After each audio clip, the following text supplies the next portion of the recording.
Sketches of the Algarve, written by Gunther Hoser, narrated by John James.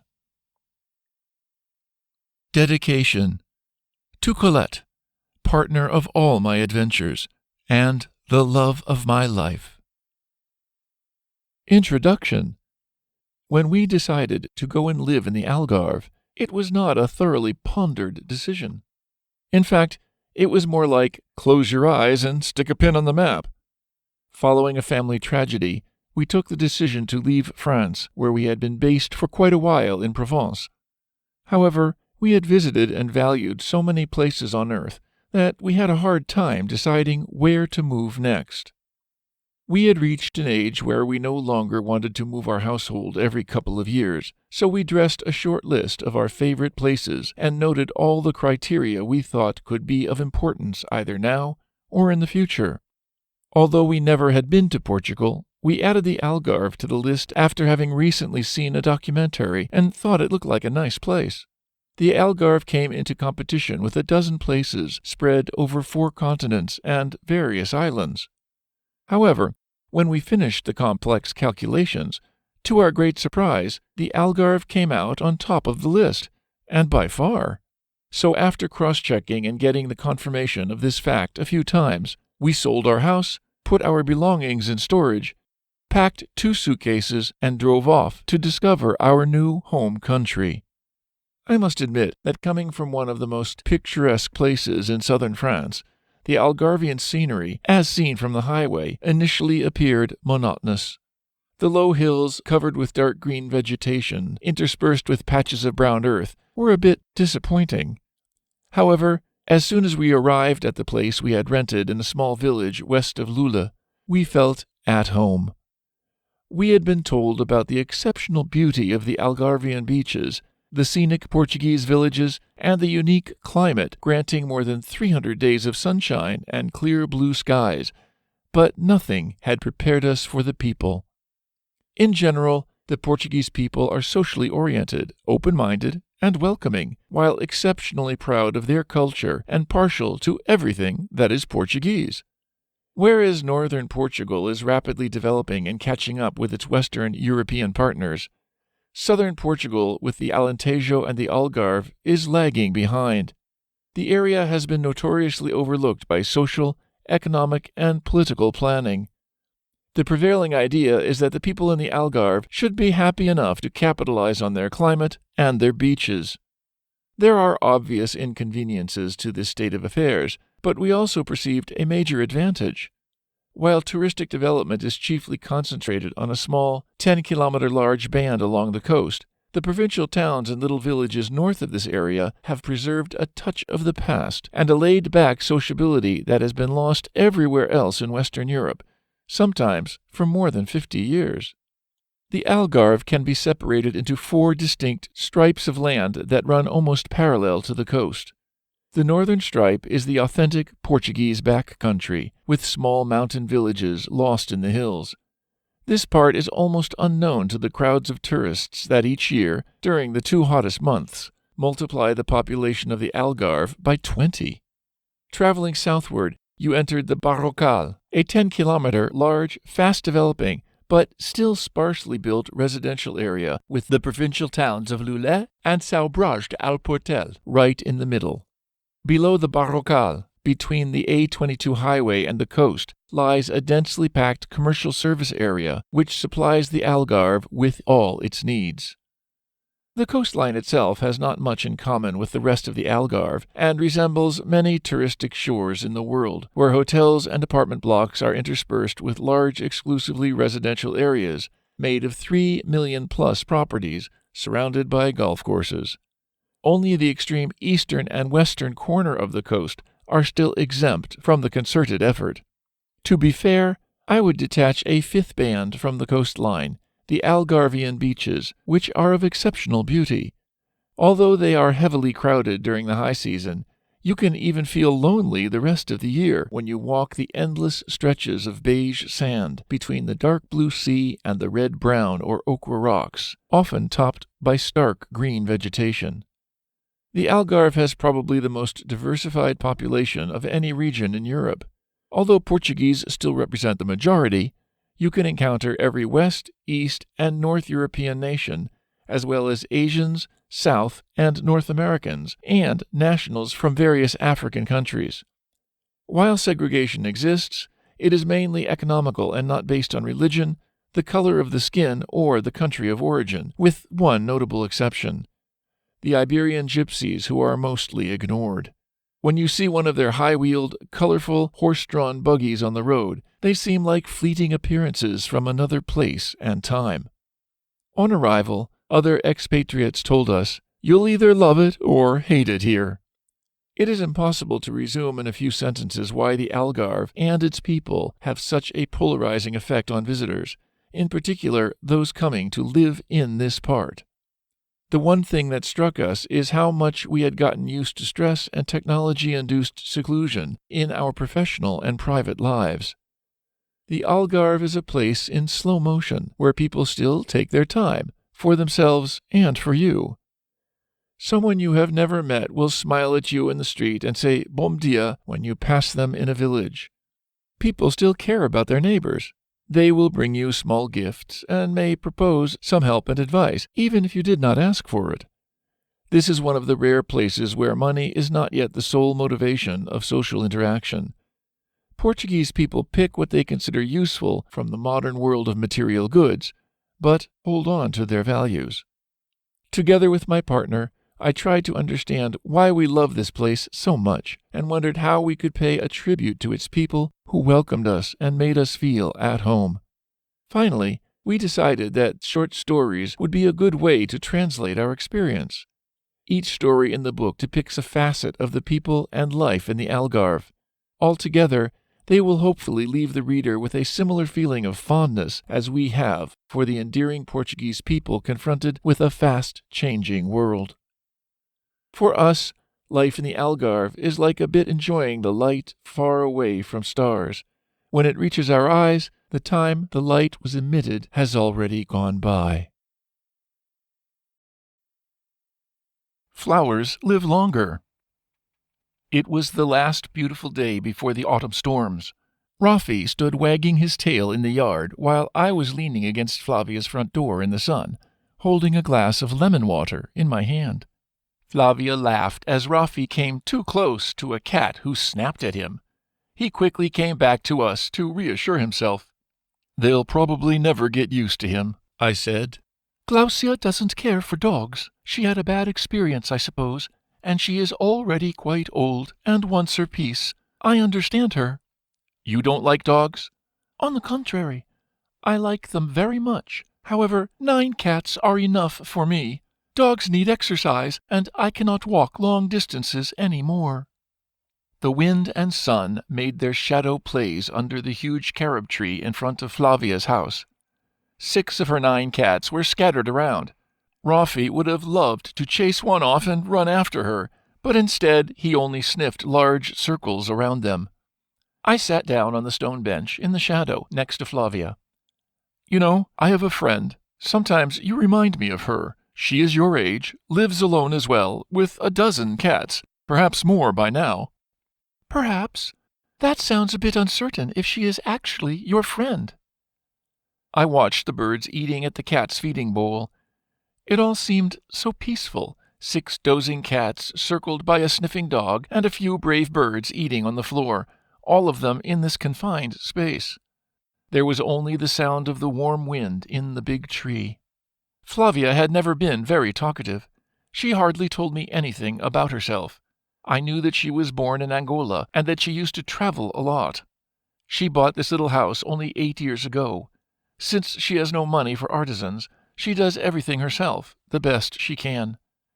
I was never inside the house, but her small garden looked well maintained, although the yard had a touch of negligence, a seemingly orderly mess, like the big table in our living room. A few weeks ago, when I passed by her house with Rafi, we had exchanged a few kind words, and I took the opportunity to improve my Portuguese with her. Over time, our conversation became a bit more elaborate. I liked the peace and the serenity of her place, as if the time were switched off or just did not matter. Moreover, her cats never ran away when Rafi came. This, of course, astonished him, and perhaps helped to improve his relation to cats. Therefore, we had 2 good reasons to stop at Flavia's house. She has not written for a while. Did you? At some point, she didn't answer my letters any more.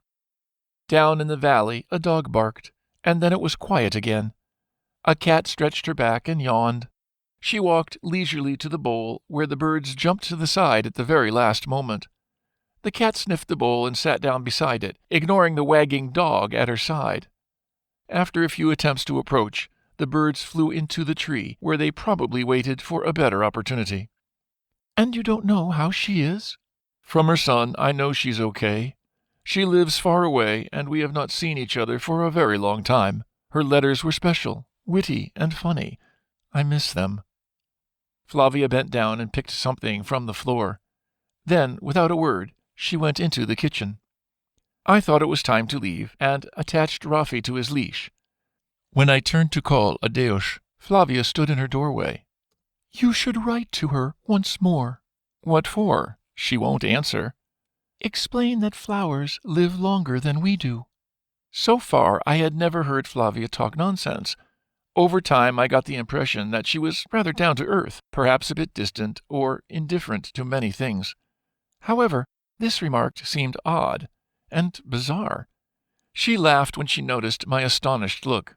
You see, flowers don't know that they're transient. For us, whatever we do has already passed. We are always looking at the train leaving the station, and we do not know if there is another one coming. Probably not. I walked slowly to the gate and stood there for a moment. When I turned back, Flavia was still standing in her doorway, smiling at me. Tell her to take a close look at flowers. Any flower will do. If we have something in common, she will understand. Then she waved briefly, turned around, and disappeared into the house.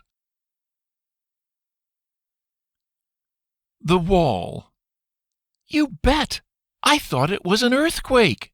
Ricardo is the owner of Café de Praça in front of the church that towers above the main road.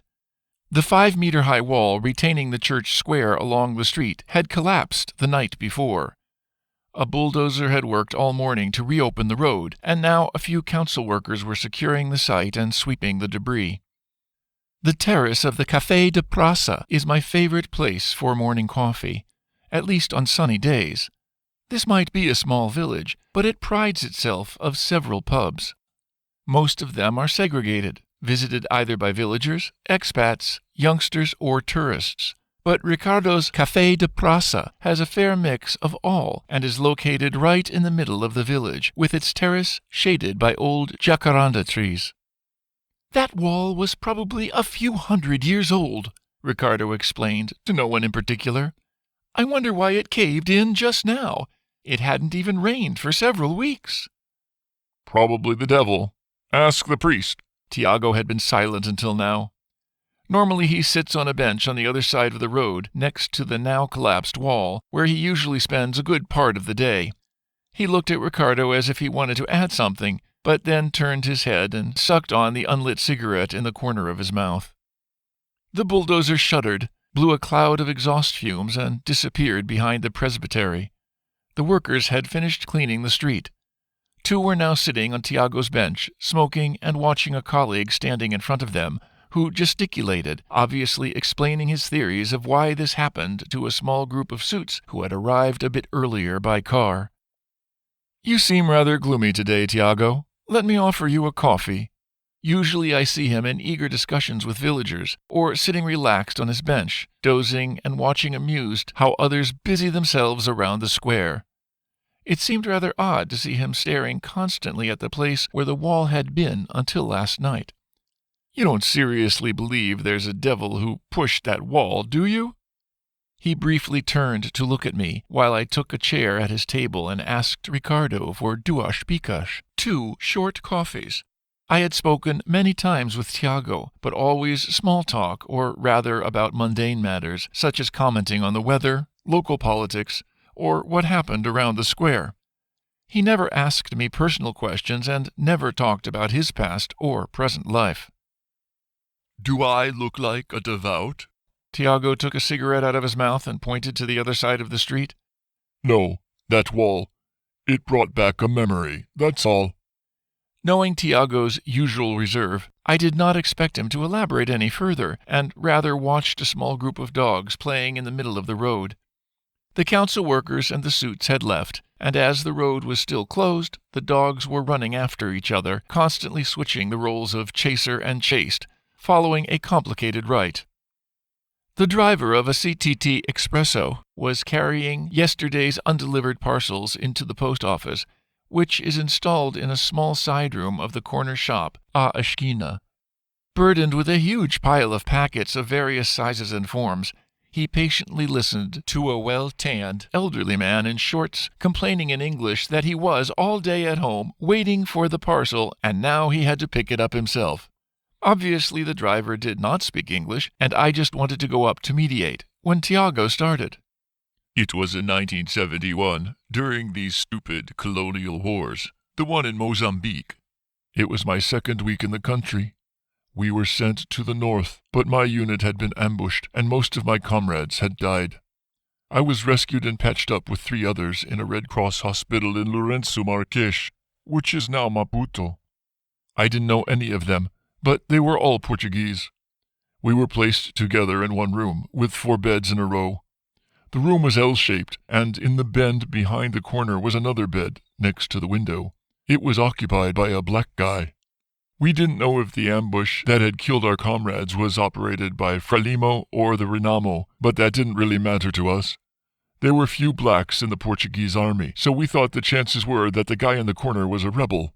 Fortunately, none of us was able to move. Otherwise, we may have killed him right away. We were all rookies and didn't yet know that rebels never made it into a hospital. The first day we spilled out our stories, totally ignoring the black guy. He tried several times to participate in our conversation, but we treated him like thin air.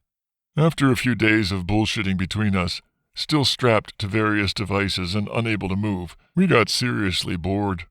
There was no TV, no radio, nothing to distract us.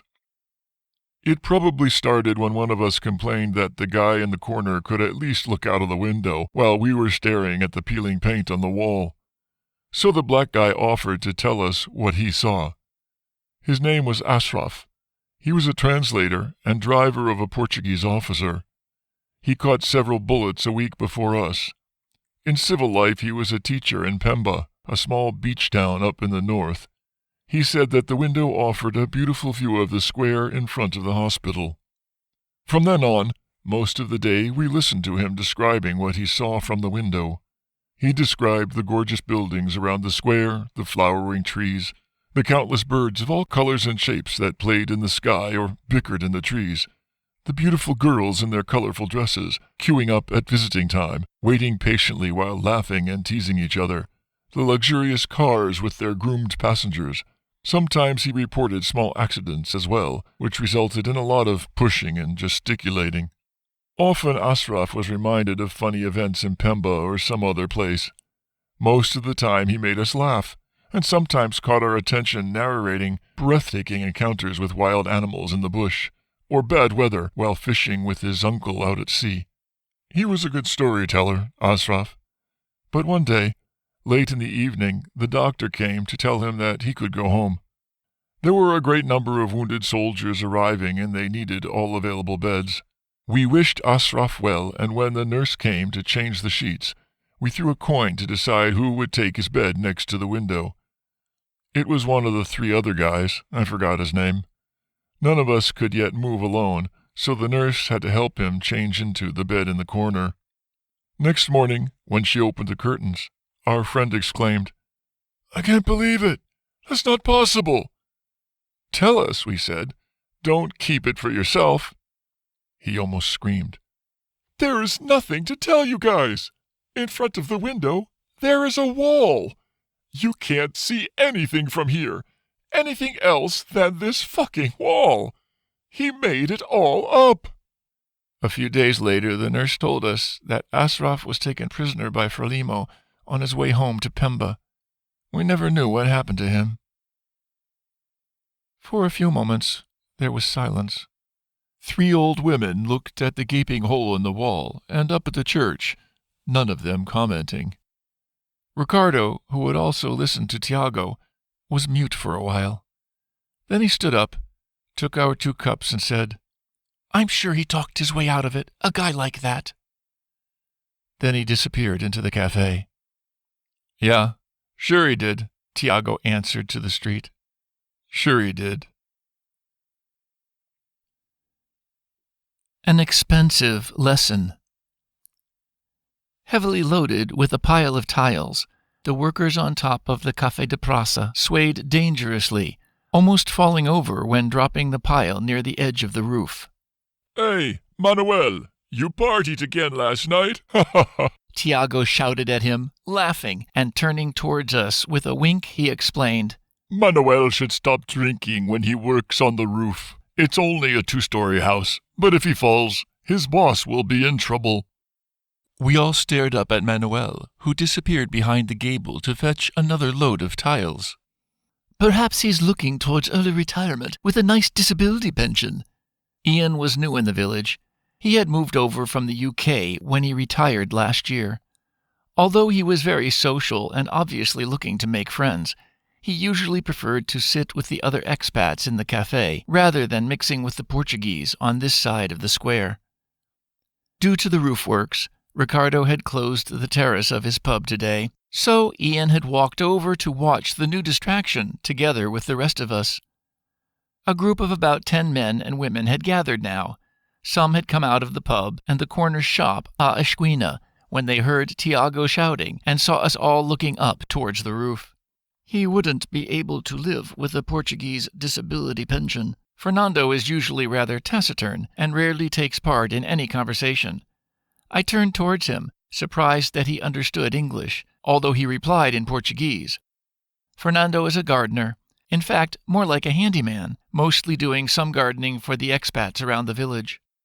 When he was not working, he joined the others on the square. I never talk to him in person because most of the time I am enjoying my coffee under the jacaranda trees of the Café de Praça, spending my time observing the morning events unfolding on the square. Today, Fernando seemed to be unusually talkative because he continued, "They'd better hurry to cover the roof.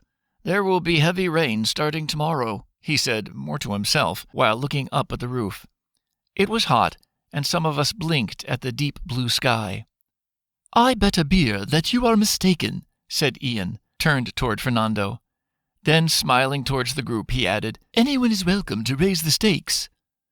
Fernando looked at him, turned, and walked into the pub. "Did I offend him?" Ian seemed surprised. "No, don't worry," said Tiago. "Fernando doesn't drink alcohol anymore, but you should be careful when betting on weather with Fernando. I remember a story he told me not long ago." Some of the bystanders turned to sit on the bench under the newly repaired wall. Tiago's narrations are much appreciated, and he has an endless supply. I am convinced that he prefers to tell stories rather than gossiping or complaining about the local politicians, as most of the others do. Manuel had lined up 3 piles of tiles along the edge of the roof and just turned to fetch another one when Tiago started. "It was last year, beginning of December. It had been unusually dry for some time, and there wasn't much to do for Fernando, so he accepted to help a German guy who'd just bought a house up in Goldra. His name was Bernard. This Bernard wanted to do some light repair work on his pool, replacing some mosaics and cleaning the joints. They used a pump to empty the pool and washed the walls with a pressure cleaner. It was one of those pools with a diving pit, so the water gathered at the lowest part. Fernando said he spent quite a while to scoop out the last 100 or so liters and dry the floor with a cloth. Before he left, he suggested to cover the pool for the night, but Bernard only laughed at Fernando's suggestion, explaining that the German Weather Channel doesn't forecast any rain for the following 2 weeks, and a floating cover wouldn't be helpful anyway. When Fernando returned the next morning, he saw Bernard staring down at the pool. There was a big puddle of water at the bottom. "That was the dew," Rosalia said. There are not many women partaking in the discussions on the square, apart from Fridays after the weekly vegetable market. However, as the owner of A Esquina, Rosalia is an exception. When there are no clients in her corner shop, she joins the men on the square. Roselia likes to share her opinion or provide some sound advice to the men, as she has strong opinions on almost everything. A big puddle of water from dew? Ian was preparing another bet, this time with Roselia, and I wanted to caution him when Roselia turned around and replied, "In the Algarve, we get a lot of condensation, due to the proximity of the ocean and the enormous temperature drops at night. Didn't you ever wonder why it's so green after weeks without rain?" Ian looked a bit troubled, but not totally convinced. So Tiago continued. "That's exactly what Bernard told Fernando. He didn't want to believe it either. He waved Fernando's comment away and said the water probably came out of the pipes, a backflow from the pump. Then he ordered Fernando to make sure all valves are shut, empty the pool pump, take a hoover and suck the pipes dry. After that he should scoop up the water from the bottom and dry the floor. In Fernando's opinion, they should rather hurry to finish the repair work, because in December the rain could start any day." But after an incredulous headshake from Bernard, he kept his mouth shut and did what he was told. When he arrived the next morning, Bernard was waiting for him at the pool. He pointed at the big puddle of water at the bottom and asked if Fernando was sure he had completely dried the pipes. Before Fernando could answer, he asked him to do some gardening. He had asked for a plumber to come and replace a few valves that must be leaking. The plumber arrived at noon and told Bernard that there was nothing wrong with his taps and valves. The water that had gathered in the morning at the bottom of his pool was the result of dew. With the weather unusually hot during the day and close to zero at night, there was a lot of condensation. Bernard asked him to change the valves anyway. On the other side of the square, Manuel was now swaying near the edge of the roof, watching a fellow worker who started laying the tiles.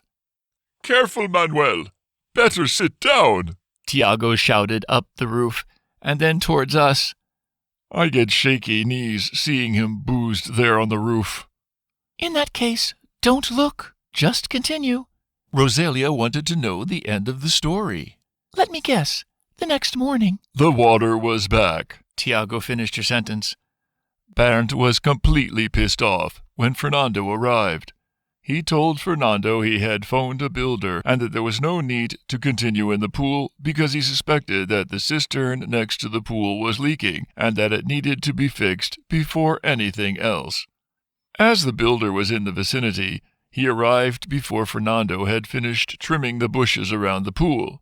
He heard the builder explaining that it's probably only the dew that was collecting at the bottom. There was no way the cistern could leak into the pool, because it would be through 2 layers of waterproof cement.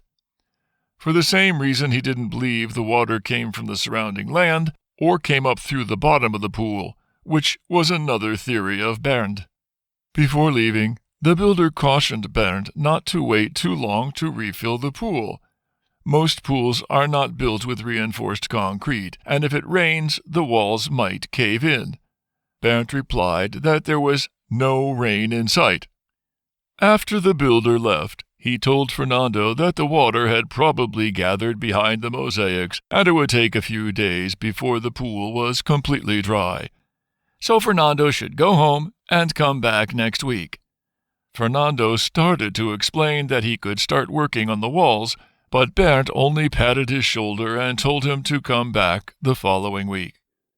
The rain started that weekend, a few drops on Saturday, a bit more on Sunday, and on Monday morning the sky was heavy, with no end of the rain in sight. Fernando phoned Bernd and was told that according to the German weather forecast, the rain won't last. He shouldn't worry and come back as soon as the rain had stopped. But it rained for more than a week. By mid-December, Bernd phoned Fernando to tell him that he will make a short trip to Germany. He'd be back in less than a week. Fernando suggested filling the pool and starting anew in January, when the weather is usually dry. But Bernd didn't want to waste 85 cubic meters of water when the rain could stop any day now. He said not to worry, wished him a good week, and hung up. Ricardo had brought a round of coffee and was leaning against the bench, listening and smiling. Once he looked up at the roof and shouted something until a head appeared above the gable and answered back. We were all looking at Tiago, who had stopped talking and enjoyed our impatience. Finally, Roselia broke the silence. "Come on, Tiago. So they never found out if it was the dew?" Tiago smiled. After a week of more rain, with no end in sight, Bernd sent Fernando a message explaining that the weather being still bad in the Algarve, he and his wife had decided to spend Christmas with their children in Germany. Those were wet holidays, if you remember. It only stopped raining at the last day of the month. Tiago paused again, asking Roselia to fetch a pack of cigarettes for him. "Are you joking?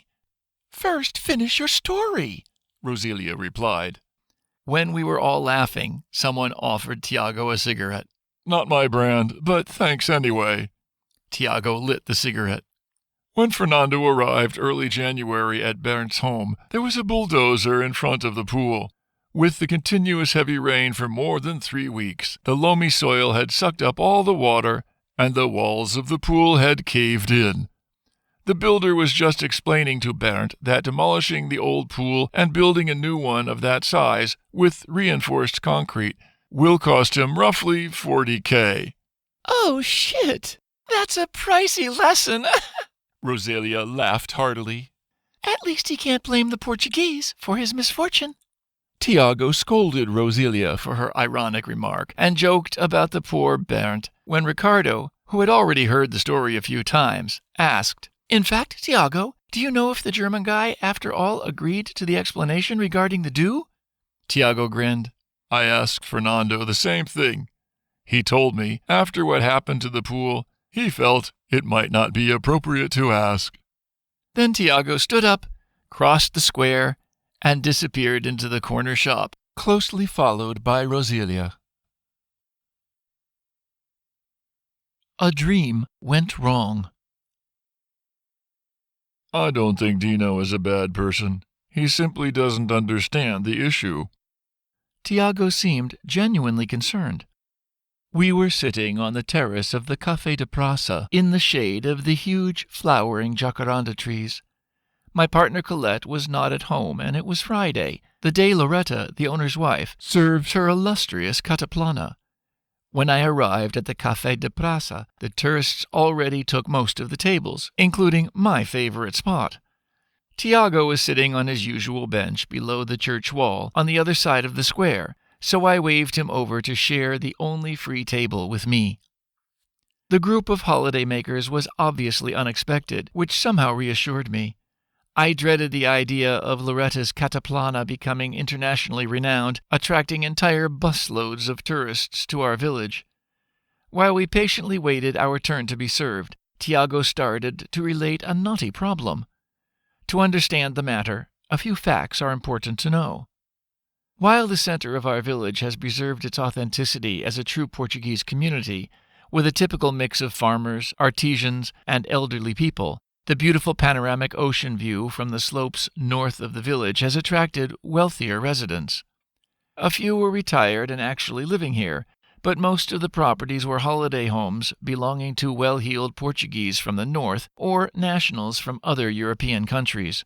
According to Tiago, most of the properties outside the village had changed owners several times over the last 30 years, with prices multiplied by 2 or 3 on the occasion of each sale. To build a house in the countryside in Portugal, there has to be a ruin on your plot. That is not the only requirement.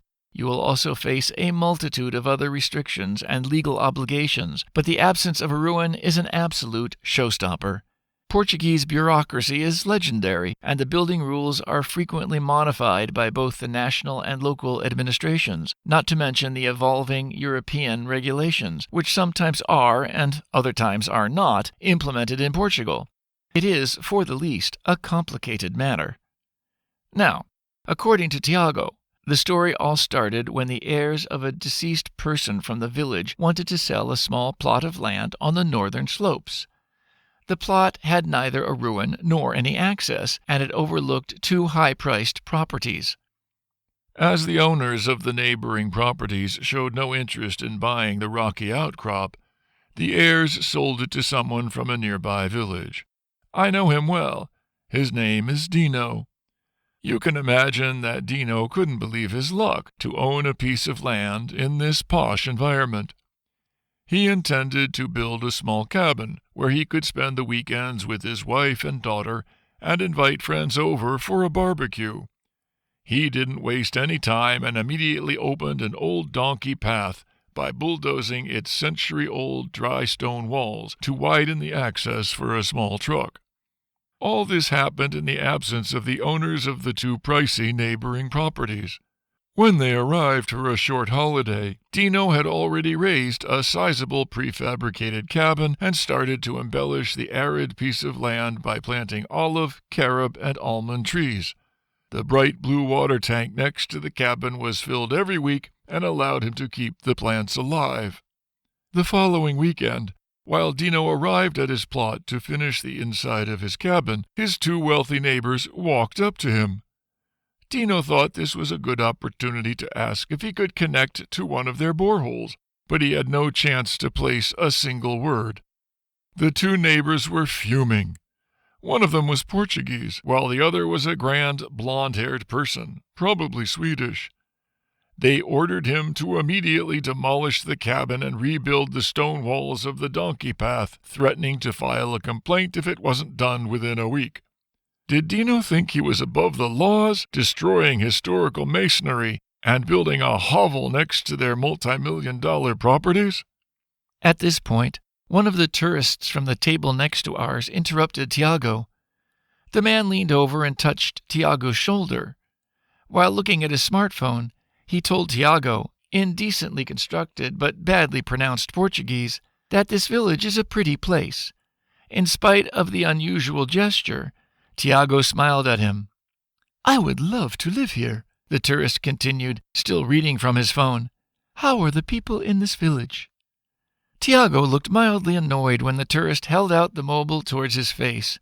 He asked in return, "How are the people where you live?" The tourist looked at his phone, obviously reading the automated translation. He answered his phone in English and then read the text in Portu-English. "Dreadful. They are jealous, mean, and rude. At best, we ignore each other." Tiago looked at him for a moment, perhaps appraising if the man was serious. Finally he told him, "I'm afraid that it will be the same here." Then he turned back towards me, abruptly ending the conversation. I was a little surprised by Tiago's answer, but supposed he referred to the issue we were discussing, or that he was annoyed by the interruption. Dino was speechless. He continued. While his neighbors stomped away, he sat down on one of the garden chairs he had brought along that same day. His dream was crumbling. He had imagined a cordial, neighborly relationship, sharing their borehole water and perhaps even installing a counter to get electricity from them, inviting them to his barbecue parties and keeping an eye on their properties while they were away. But this was a bad start. When we met the next day, here at the Café de Praça, Dino told me his story. I explained to him that all the wrongs were on his side and why. It appeared that when he bought the land, Dino had been presented a 30-year-old letter signed by a former mayor who authorized the construction of a house on the plot. He also believed that you could always put a removable cabin anywhere, even on non-buildable land. I explained that this idea was a myth, that there are strict limitations, only a small tool shed is allowed on non-buildable land. He didn't believe me, but we were standing at the counter, and Ricardo had listened into our conversation. His son works for the urban services at the Faro Council. When Ricardo confirmed what I had said, adding that a 30-year-old letter is worthless because laws and regulations have changed a dozen times since then, Dino went silent. He had spent all his money on his dream. Then Ricardo drove the nail in. If the neighbors filed a complaint, he said, Dino would receive an official order to demolish. If he didn't comply, he'd receive a hefty fine. If he didn't pay the fine and demolish within 30 days, he'd receive another fine, and so on. Once the amount of fine exceeds the tax value of the land, they will seize the property and put it on auction. Hearing this, Dino was devastated. He paid for his coffee and left. Ricardo said he couldn't believe that a grown-up could be so naive as to invest all his money on a 30-year-old letter. We discussed the matter a while longer, until I left as well. Tiago looked at the jacaranda flowers above our table. The next morning, when I came to take my coffee, Ricardo told me that Dino was in jail. Tiago lowered his gaze. Apparently, after leaving the night before, he went up to his cabin and set it on fire. The neighbors had called the police, and when they arrived with the firemen, Dino was still standing there, looking at the flames. We both sat a moment in silence until Tiago added, "I don't think Dino is a bad person. He simply doesn't understand the issue." At that moment, the tourists rose from their tables. One of them, a typical Englishman with a chubby red face and gentle eyes, stopped in front of us and said in rather decent Portuguese, "This is a nice place. I wouldn't mind to come and live here, with Brexit and all. How are the people in this village?" Tiago looked up, obviously still a bit lost in his story. "How are the people where you live?" "Really nice," replied the man. "They are friendly, generous, and always helpful." Tiago looked the man straight into the eyes. "They'll be like that here too." The tourist smiled, waved a hand at both of us, and followed the others to the bus.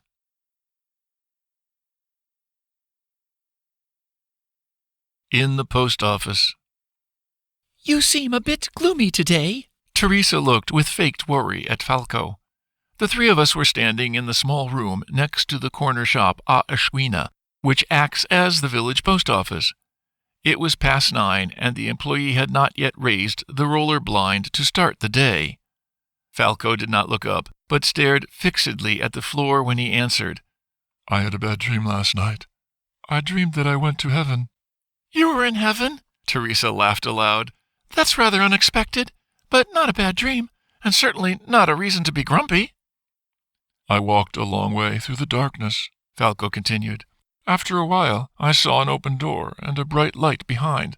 I went through the door and walked towards the light. There was a huge and beautiful palace. A man even older than me opened the gate and said that he will show me around. I still can't remember all the rooms we passed through, each one more dazzling than the next. For instance, in one brightly lit chamber was a huge sword on display, and the old man explained that whoever owns this sword would rule the world. There was a room with a giant book which explains all the secrets of the universe. In the midst of another room stood a box made of pure gold, and the old man said whoever owns it will be always rich, without even working." Teresa looked bemused at Falco. "That sounds a bit like one of the stories I read to my children at night." However, Falco paid no attention. He still stared at the floor in front of him while he continued in a monotonous voice. "We went from room to room. At the end was a huge door. There the old man stopped and turned to face me. 'Before we enter the paradise,' he said, 'I have to offer you the choice. Either you follow me and spend all eternity in beauty and happiness, or you choose one of the other things I showed you and return to Earth, but you have only one wish.'" "I know what I would have chosen." Teresa looked at me and winked, then turned towards Falco. She added, "But apparently you aren't happy with your choice?" Falco looked at her, but he did not reply immediately. At that moment, the employee opened the roller blind, but none of us went to the counter. I heard similar stories with only one choice, and was convinced that I knew what was coming. Falco would tell us that he asked for some time to consider, and that was it. Doors will be closed, and he will be back on Earth with enough time to consider a choice, which was already wasted. I can't be sure, but that day it seemed to me that Falco was genuinely shaken when he finally answered, "I woke up without telling the old guy what I wanted. Now I know, but how will I be able to find him again?" "Keep dreaming," Teresa said. Then she turned around and walked to the counter.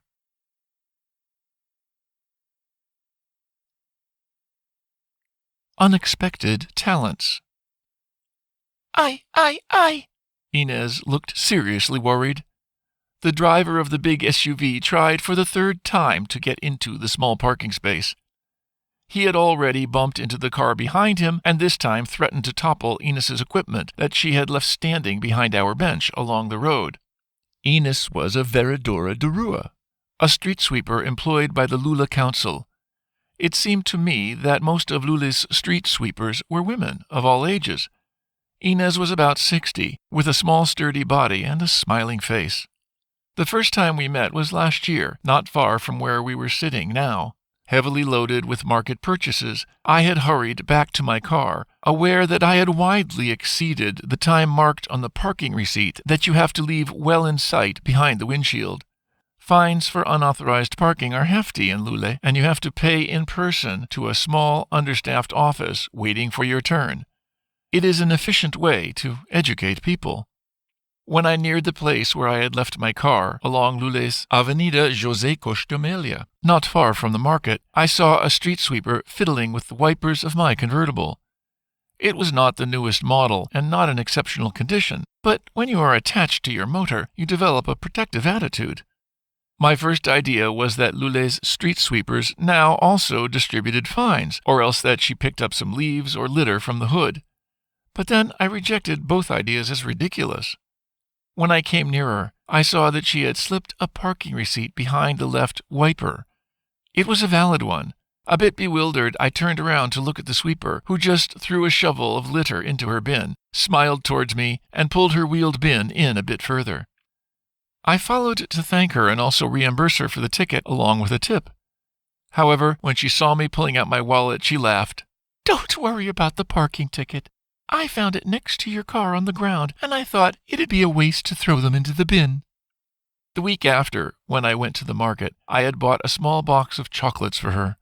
After all, she had prevented me from getting a fine. When I did not see her and was just putting the box back into the car, someone behind my back said, "I hope that you calculated your time correctly today." Inez had her usual broad smile on her face. I handed her the chocolate and offered a coffee in the nearby kiosk. She declined both. Apparently she was not allowed to keep anything she found on the street, and how would she prove that the chocolates were a gift? We met a few times during the following year, mostly on Saturdays, when I went to the market. Sometimes we exchanged only banter while I walked past, usually carrying more than 5 kilos of fruit and vegetables in each hand. Other times we talked a bit longer, and occasionally we even sat on one of the benches of the promenade, as we did today.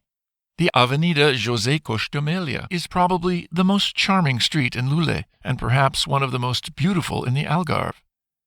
Bordered by an assortment of tastefully restored old Portuguese townhouses, mixed with ugly blocks from the 60s and also some run-down buildings, the two lanes are separated by a very large promenade, paved in the most exquisite way, with gray and black cobblestones.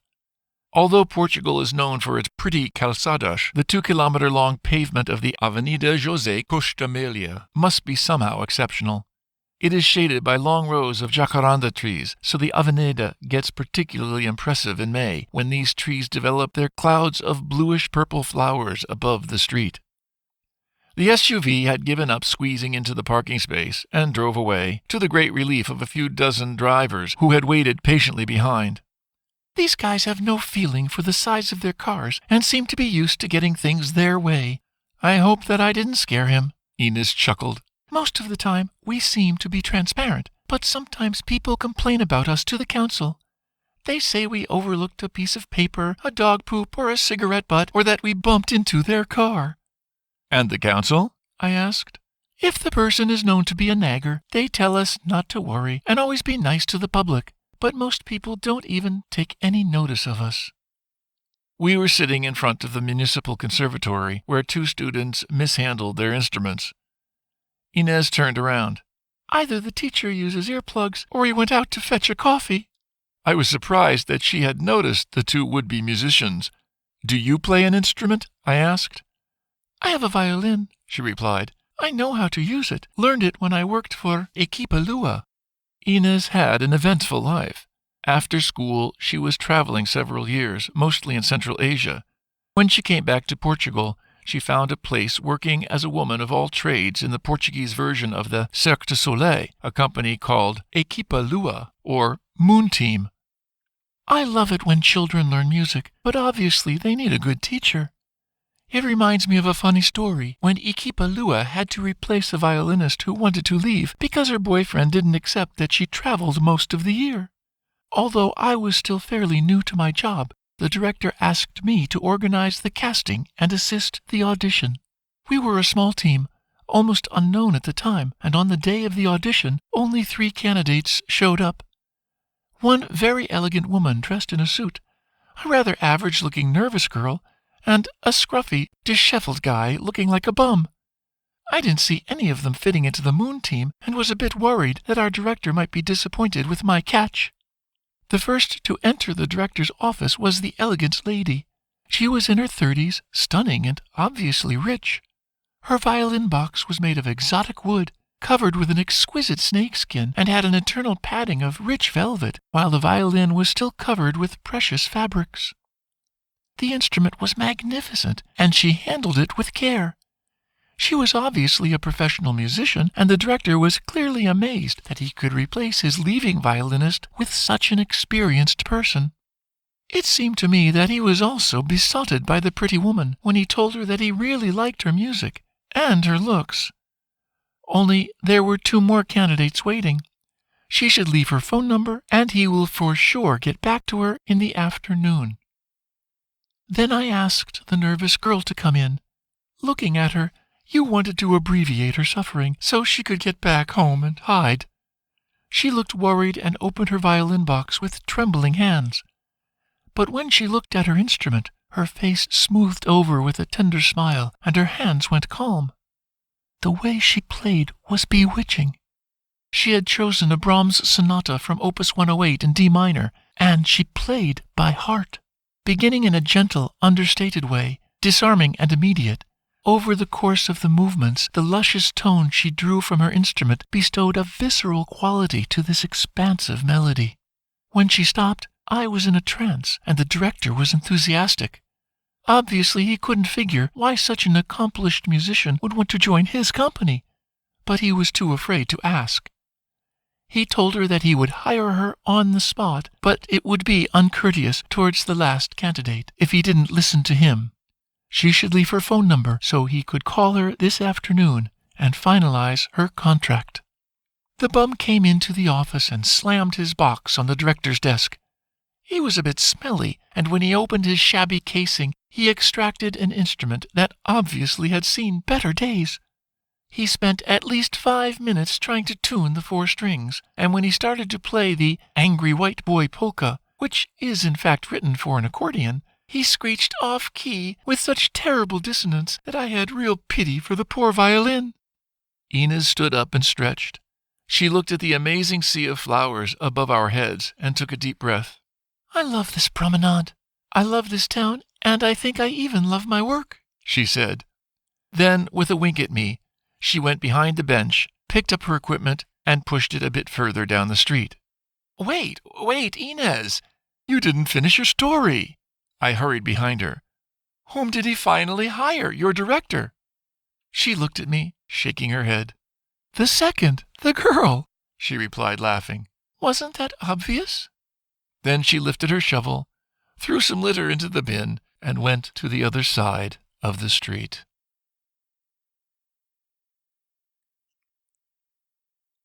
Two Shepherds and a Toad. The scenery was stunning. Under an intensely blue sky, the gentle slopes of red-brown earth, sprinkled with thousands of dark green trees, rolled toward the large expanse of the coast, where patches of whitewashed houses lethargically convened towards a large silvery blotch on the edge of the glittering ocean that stretched in all directions as far as our eyes could reach. At this height, the horizon above the sea is about 60 kilometers away, I said. Reuben looked at me with questioning eyes, so I continued. It's strange, isn't it? Because when you stand on the beach, you see only 8 kilometers. Colette looked at the sky, probably to hide her grin, because I tried to be clever. Until now, we had listened to Reuben explaining the many advantages of goats, their undisputed intelligence, and their many funny habits. So I wanted to contribute a bit of my knowledge to the conversation. We were on our way back from visiting friends who had recently bought a small farm near Cachopo, where they tried to make a living from olives, carobs, and wine. On our way back, we got lost on a fork in the road, and after an hour driving on small winding roads, without seeing a single house and barely crossing a car, shortly after our first glimpse of the ocean, behind a bend, we were blocked by a massive herd of several hundred beautiful goats crossing the street. The goats were in no hurry, and given the size of the convoy ambling down the hill, I parked in the shade of a tree, cut the motor, and opened the window. We explained to our excited dog that he had to calm down, put him on a short leash, and went towards the shepherd standing on the side of the road. His 2 dogs barked when we approached, until he gave a short order, and they returned towards the herd. These were typical local goats, as Reuben later explained, cabras algarvias. Cabras algarvias are big animals with twisted horns that can stretch up to almost a meter on each side of their heads. They come in various shades and colors, and to see several hundreds of them, equally colored light ochre goats, with dark brown patches around eyes and muzzles, scattered over the red-brown earth, it seemed like a picture out of a flashy magazine. The movement of the herd stalled when a good half of the animals had found new matter to chew on at the other side of the road. Although they seemed remarkably well-groomed, the typical pungent smell of goats filled the hot air. It was past noon on an exceptionally torrid day in August. We were sitting on a small stone wall under a huge carob tree. Stepping from the blazing sun into the shade of the carob tree is an amazing experience. The temperature seems to drop by several degrees, generating a light wind that breathes over your skin. It is a step from hell to heaven. Reuben seemed to enjoy answering our numerous queries, all the while asking from time to time a polite question about us and our lives in the Algarve. Given the heat, it was not what you would call a vivid conversation, more like long moments of silence interspersed with a sentence here and there. It was sweltering hot. We started to feel it even under the carob tree. I just wondered if we should not rather go back to our car and switch on the air conditioning, when Reuben turned towards us and smiled. "Hot, isn't it?" I rolled my eyes, drew out a breath, and flapped my skirt to illustrate that he had nailed it. "Well, to entertain you until my herd decides to move on, let me tell you a story from the place where I was born, up in the Alentejo. It's probably the hottest corner of Portugal, if not of all the Iberian Peninsula. So hot it can cook your brain if you don't pay attention and wear a hat. A shepherd knows that, and still, spending our lives in the sun, perhaps we get so used to the heat that we get careless. At least this might be your impression when you listen to what I will recount. I was told it's a true story, which happened on one of these really hot days up there in my country. 2 shepherds were sitting together under a tree. I'll call them Rui and Antonio, but those were not their real names. So they were sitting together in silence, close to a nearly dried-up pond. The scorching sun made the air glimmer. There was no wind, not even the slightest breeze. Both men were dozing when a huge toad dropped in front of their eyes, lifting a small cloud of dust. It had probably left the warm backwater of the puddle in hope to find a better pond, but it was completely exhausted by the exercise in the blistering sun. None of the men moved, but their eyes turned towards the toad. After 2 more dusty plops, the toad rested in a small patch of shade not far from the men. They both stared at it for a long moment before Antonio cleared his voice and said, "Rui, if you eat that toad, I will give you my best buck." A buck or billy is a male goat used for reproduction, and Antonio's best buck was some sort of celebrity in the area.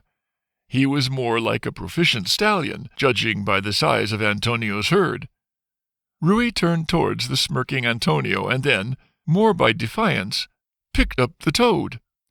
It was huge and hung in his big hand, half-closed eyes and flabby legs, totally stunned by heat and exhaustion. Rui badly needed a capable buck. His own was a bit lazy, and he didn't have the money to buy one on the market. So, with a quick sideways glance at his mate, Rui closed his eyes and took a big bite. "Oh, no!" Colette was deeply shocked, and made such a disgusted face that Reuben laughed aloud. "Yes, that's what he did. He had the upper half of the toad in his mouth, while the rear part still rested in front of his eyes, with entrails dangling from his right hand and greenish-brown juices dripping down on his shoes. In his haste to get the toad swallowed, he had taken such a big bite that he couldn't even chew. He was heaving badly, and had the compelling urge to spit the disgusting mush into the sand. Still, there was Antonio's buck, and while he hastily choked down what he had in his mouth, he tried to motivate himself to swallow the remaining part, but even closing his eyes didn't help to rid himself of the gruesome sight. Antonio was now fully awake. He couldn't believe what he saw. His lower jaw had dropped, and his eyes were wide open. Half of his billy had gone. But Rui was still heaving spasmodically. The taste in his mouth was awful. Compared to the idea of swallowing the other repugnant piece of slush in his hand, the need for a good buck receded into the furthest corner of his mind. "Antonio, if you eat the other half of the toad, I will give you back my half of your billy." Antonio had seen what Rui was capable to do, and he didn't balk a single second. He grabbed the piece of dribbling pulp and shoved it into his mouth. It was horrible. Twice he feared he would throw up, but given the height of the stakes, he finally managed to keep it down. After that, they sat there in silence. Both felt relieved. For a moment, they had forgotten the sweltering heat. But finally it crept back into their mind, and not only that, it was Rui who brought it up. His elbows rested on his knees, and he looked into the distance and said, "Antonio, tell me, after all, why did we eat that toad?" Reuben stood up and stretched. The whole herd was now on the other side of the road, and apart from several hundred olive-colored marbles strewn over a large expanse of the tarmac, the street was clear. "Reuben, with all my respect, I know this story, and as far as I know, it didn't happen in the Alentejo." Reuben turned briskly and looked a long moment at me before he answered. "It could have happened in the Alentejo, and probably did sometime in the past. We have all the ingredients up there: poverty, goats, heat, and toads. I believe it's a Portuguese story, because there is a lot of wisdom in it. And it's one of those stories where the narrator has all the fun. And besides, I had to distract you until my goats decided to move on." With that he winked at us, whistled for his dogs, and went down the slope, leaving us agape behind. A dream went wrong. "I don't think Dino is a bad person. He simply doesn't understand the issue." Tiago seemed genuinely concerned. We were sitting on the terrace of the Café de Praça, in the shade of the huge flowering jacaranda trees. My partner Colette was not at home, and it was Friday, the day Loretta, the owner's wife, served her illustrious cataplana. When I arrived at the Café de Praça, the tourists already took most of the tables, including my favorite spot. Tiago was sitting on his usual bench below the church wall on the other side of the square, so I waved him over to share the only free table with me. The group of holiday-makers was obviously unexpected, which somehow reassured me. I dreaded the idea of Loretta's cataplana becoming internationally renowned, attracting entire busloads of tourists to our village. While we patiently waited our turn to be served, Tiago started to relate a knotty problem. To understand the matter, a few facts are important to know. While the center of our village has preserved its authenticity as a true Portuguese community, with a typical mix of farmers, artisans, and elderly people. The beautiful panoramic ocean view from the slopes north of the village has attracted wealthier residents. A few were retired and actually living here, but most of the properties were holiday homes belonging to well-heeled Portuguese from the north or nationals from other European countries. According to Tiago, most of the properties outside the village had changed owners several times over the last 30 years, with prices multiplied by 2 or 3 on the occasion of each sale. To build a house in the countryside in Portugal, there has to be a ruin on your plot. That is not the only requirement. You will also face a multitude of other restrictions and legal obligations, but the absence of a ruin is an absolute showstopper. Portuguese bureaucracy is legendary, and the building rules are frequently modified by both the national and local administrations, not to mention the evolving European regulations, which sometimes are, and other times are not, implemented in Portugal. It is, for the least, a complicated matter. Now, according to Tiago, the story all started when the heirs of a deceased person from the village wanted to sell a small plot of land on the northern slopes. The plot had neither a ruin nor any access, and it overlooked 2 high-priced properties. As the owners of the neighboring properties showed no interest in buying the rocky outcrop, the heirs sold it to someone from a nearby village. I know him well. His name is Dino. You can imagine that Dino couldn't believe his luck to own a piece of land in this posh environment. He intended to build a small cabin where he could spend the weekends with his wife and daughter and invite friends over for a barbecue. He didn't waste any time and immediately opened an old donkey path by bulldozing its century-old dry stone walls to widen the access for a small truck. All this happened in the absence of the owners of the 2 pricey neighboring properties. When they arrived for a short holiday, Dino had already raised a sizable prefabricated cabin and started to embellish the arid piece of land by planting olive, carob, and almond trees. The bright blue water tank next to the cabin was filled every week and allowed him to keep the plants alive. The following weekend, while Dino arrived at his plot to finish the inside of his cabin, his 2 wealthy neighbors walked up to him. Dino thought this was a good opportunity to ask if he could connect to one of their boreholes, but he had no chance to place a single word. The 2 neighbors were fuming. One of them was Portuguese, while the other was a grand, blonde-haired person, probably Swedish. They ordered him to immediately demolish the cabin and rebuild the stone walls of the donkey path, threatening to file a complaint if it wasn't done within a week. Did Dino think he was above the laws, destroying historical masonry and building a hovel next to their multi-million-dollar properties? At this point, one of the tourists from the table next to ours interrupted Tiago. The man leaned over and touched Tiago's shoulder. While looking at his smartphone, he told Tiago, in decently constructed but badly pronounced Portuguese, that this village is a pretty place. In spite of the unusual gesture, Tiago smiled at him. "I would love to live here," the tourist continued, still reading from his phone. "How are the people in this village?" Tiago looked mildly annoyed when the tourist held out the mobile towards his face. He asked in return, "How are the people where you live?" The tourist looked at his phone, obviously reading the automated translation. He answered his phone in English and then read the text in Portu-English. "Dreadful. They are jealous, mean, and rude. At best, we ignore each other." Tiago looked at him for a moment, perhaps appraising if the man was serious. Finally he told him, "I'm afraid that it will be the same here." Then he turned back towards me, abruptly ending the conversation.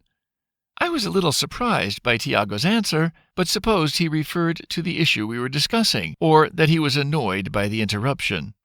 Dino was speechless. He continued. While his neighbors stomped away, he sat down on one of the garden chairs he had brought along that same day. His dream was crumbling.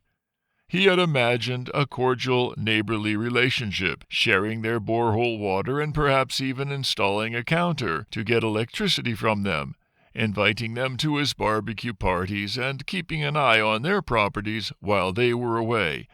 But this was a bad start. When we met the next day, here at the Café de Praça, Dino told me his story. I explained to him that all the wrongs were on his side and why. It appeared that when he bought the land, Dino had been presented a 30-year-old letter signed by a former mayor who authorized the construction of a house on the plot. He also believed that you could always put a removable cabin anywhere, even on non-buildable land. I explained that this idea was a myth, that there are strict limitations, only a small tool shed is allowed on non-buildable land. He didn't believe me, but we were standing at the counter, and Ricardo had listened into our conversation. His son works for the urban services at the Faro Council. When Ricardo confirmed what I had said, adding that a 30-year-old letter is worthless because laws and regulations have changed a dozen times since then, Dino went silent. He had spent all his money on his dream. Then Ricardo drove the nail in. If the neighbors filed a complaint, he said, Dino would receive an official order to demolish.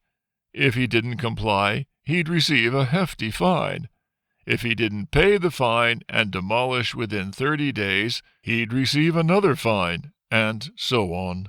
Once the amount of fine exceeds the tax value of the land, they will seize the property and put it on auction. Hearing this, Dino was devastated. He paid for his coffee and left. Ricardo said he couldn't believe that a grown-up could be so naive as to invest all his money on a 30-year-old letter. We discussed the matter a while longer, until I left as well. Tiago looked at the jacaranda flowers above our table. The next morning, when I came to take my coffee, Ricardo told me that Dino was in jail. Tiago lowered his gaze. Apparently, after leaving the night before, he went up to his cabin and set it on fire. The neighbors had called the police, and when they arrived with the firemen, Dino was still standing there, looking at the flames. We both sat a moment in silence until Tiago added, I don't think Dino is a bad person. He simply doesn't understand the issue. At that moment, the tourists rose from their tables. One of them, a typical Englishman with a chubby red face and gentle eyes, stopped in front of us and said in rather decent Portuguese, "Your village is very pretty, and you eat well here," he continued in Portuguese. "I wouldn't mind to come and live here, with Brexit and all. How are the people in this village?" Tiago looked up, obviously still a bit lost in his story. How are the people where you live? Really nice, replied the man. They are friendly, generous, and always helpful. Tiago looked the man straight into the eyes. You'll see. It's like that here, too. The tourist nodded, waved a hand at both of us, and followed the others to the bus. A Christmas Story. Such things take time. Emilio poked at the embers of the fireplace. On the walls of the living room, the orange light flickered and competed with the candles for the most beautiful shadows. A pleasant smell drifted from the kitchen, where Iria explained to Colette that neither she nor Emilio eat meat, but this meal was a Portuguese Christmas tradition, and they served meat because her guests expect it. The mixed scent of the oven and the burning candles was also a pleasant reminder of her happy childhood. Iria had also invited her elderly neighbors so they would not spend Christmas Eve alone. Our daughter Clara played chess with the 85-year-old Matilda, while her husband commented the moves in Portuguese. Clara did not speak the language and only a few words of English, but all three laughed a lot when Clara tried to explain something in Frenglish. There were other friends of Iria sitting at the long table, but of her 2 children, only her daughter Leonor had come, with her husband and 2 children.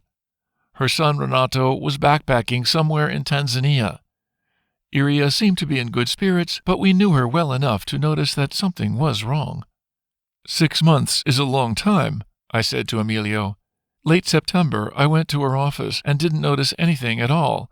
Both explained my results to me. They seemed in good spirits. Emilio hung the iron rod next to the fireplace. That's at work. Privately, they haven't talked since June. Iria was born in the Azores, where she spent her childhood in a rather modest environment. She deeply cared for her 2 children, having raised them alone. Before becoming a physician, she worked as a salesperson during the day, studying at night when her children were sleeping to prepare her exams. She wanted to earn enough money to provide a good education for both. For a few years, she even took a job at a hospital in Lisbon. Now she worked day and night, so both her children could move into their own house before their 30th birthday. As a musician, Leonor did not earn enough herself, and Renato had only been working for a year in his mother's office. Emilio had just explained to me the reason for their dispute. Last June, Renato told his mother that he did not want to spend his time in an office, because for him there are more important things in life than the worries and laments of privileged elderly people. That triggered a passionate conflict, and they have not spoken to each other since then. After Eleanor changed from medical studies to music, all her hopes were on Renato. However, she should accept their decisions. You can't force your children into a way of life. Did she try to talk to him again? The 2 are quite headstrong. He's been traveling for a month now, and hasn't called his mother yet. I could imagine how Iria was feeling, with no news from her son backpacking in the African bush. Emilio and Ira knew each other for only a few years. Iria had been weary of men, but the inconspicuous Emilio, with his calm and sensitive manner, had won the heart of this energetic, independent woman. When talking to Emilio, she told us once, you get the impression that his gentle eyes and peaceful gaze took you deep into his mind, leaving behind some kind of serenity. The roast will soon be ready. Perhaps we should start? Iria came out of the kitchen and helped Clara and Matilda to put the chess pieces away. Much to the reluctance of her daughter, Leonor also cleared the dominoes. The numerous appetizers were carried to the table, and when everyone was seated, Emilio asked us each to take the hand of our 2 table neighbors. Then he spoke in a local dialect that I did not understand. Every now and then someone laughed, and his last sentences contained words like tolerance and completeness. After that, there was a moment of silence until he looked at Iria and she asked us to start. Otherwise, we will be sitting here when the roast has long been charred. Then the telephone rang. You don't answer it, Ma. I will. Leonor knew that even on Christmas Eve, her mother would not refuse a patient's call. She walked around the long table into the hallway and picked up the smartphone. She listened a moment, then came back and wordlessly handed it to her mother. After a moment, the table went so quiet that we heard the wood crackling in the fireplace. Not that anyone wanted to listen in to the conversation. They were just embarrassed to see tears rolling down from Ira's cheeks. Only Emilio smiled into his plate. Ira did not say a word. She listened in silence for a long time. Then she glanced around with glittering eyes, by no means ashamed of her damp cheeks. Yes, Renato, that is what we will do, she said. She handed the phone to Leonor and began to eat. Mr. Alachenko's wedding party. It was like going to a job interview in a swimming costume. I felt seriously underdressed when the major domo threw us a glance of disdain. Although Marcos had asked me to avoid jeans and rather wear some neutral dark clothes, he did not warn me that we'd be surrounded by several hundred tuxedos and haute couture designer dresses disembarking from Bentleys, Rolls, and Ferraris. We had just arrived at the property of a Russian investment banker, Mikhail Alachenko, to film his wedding party. Marcos is a photographer. With his small, slim stature and oversized mustache, he looked like a clone of Freddie Mercury, including charisma and a disarming sense of humor. To finance his passion of kooky portraits by means of idiosyncratic short films, he earns a living as an event photographer. His creativity and the quality of his work, paired with a lot of temerity and an innate sense for networking, engendered sufficient notoriety to secure him high-profile jobs with the rich and famous on the southern Iberian coast between Marabella and Carvoeiro. His experienced assistant, who knows his way of working and usually carries a sizable load of material, was not available today. As Marcos was told that Mr. Alenchenko had asked for discreet photographers who should be invisible, he had opted for a light, mobile equipment. Thus, a rookie like me was all he needed. We are good friends, and when he asked me if I could give him a hand, unforgettable experience guaranteed, I did not hesitate. When, on arrival, I had the feeling that instead of being invisible, we rather stuck out like fluorescent penguins, I was astonished to notice with time that we seemed surprisingly transparent. Well, almost. We were in Quinta de Largo, a huge expanse of luxury properties surrounded by lush vegetation and exotic trees maintained by armies of gardeners, which stretches laterally to the ocean west of Faro.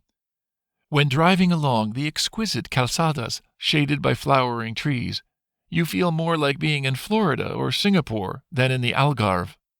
The palatial residence of Mr. Alenchenko is built on top of a hill. The location was ingeniously chosen, and it enjoys a breathtaking 360-degree view of the ocean in front and the treetops behind.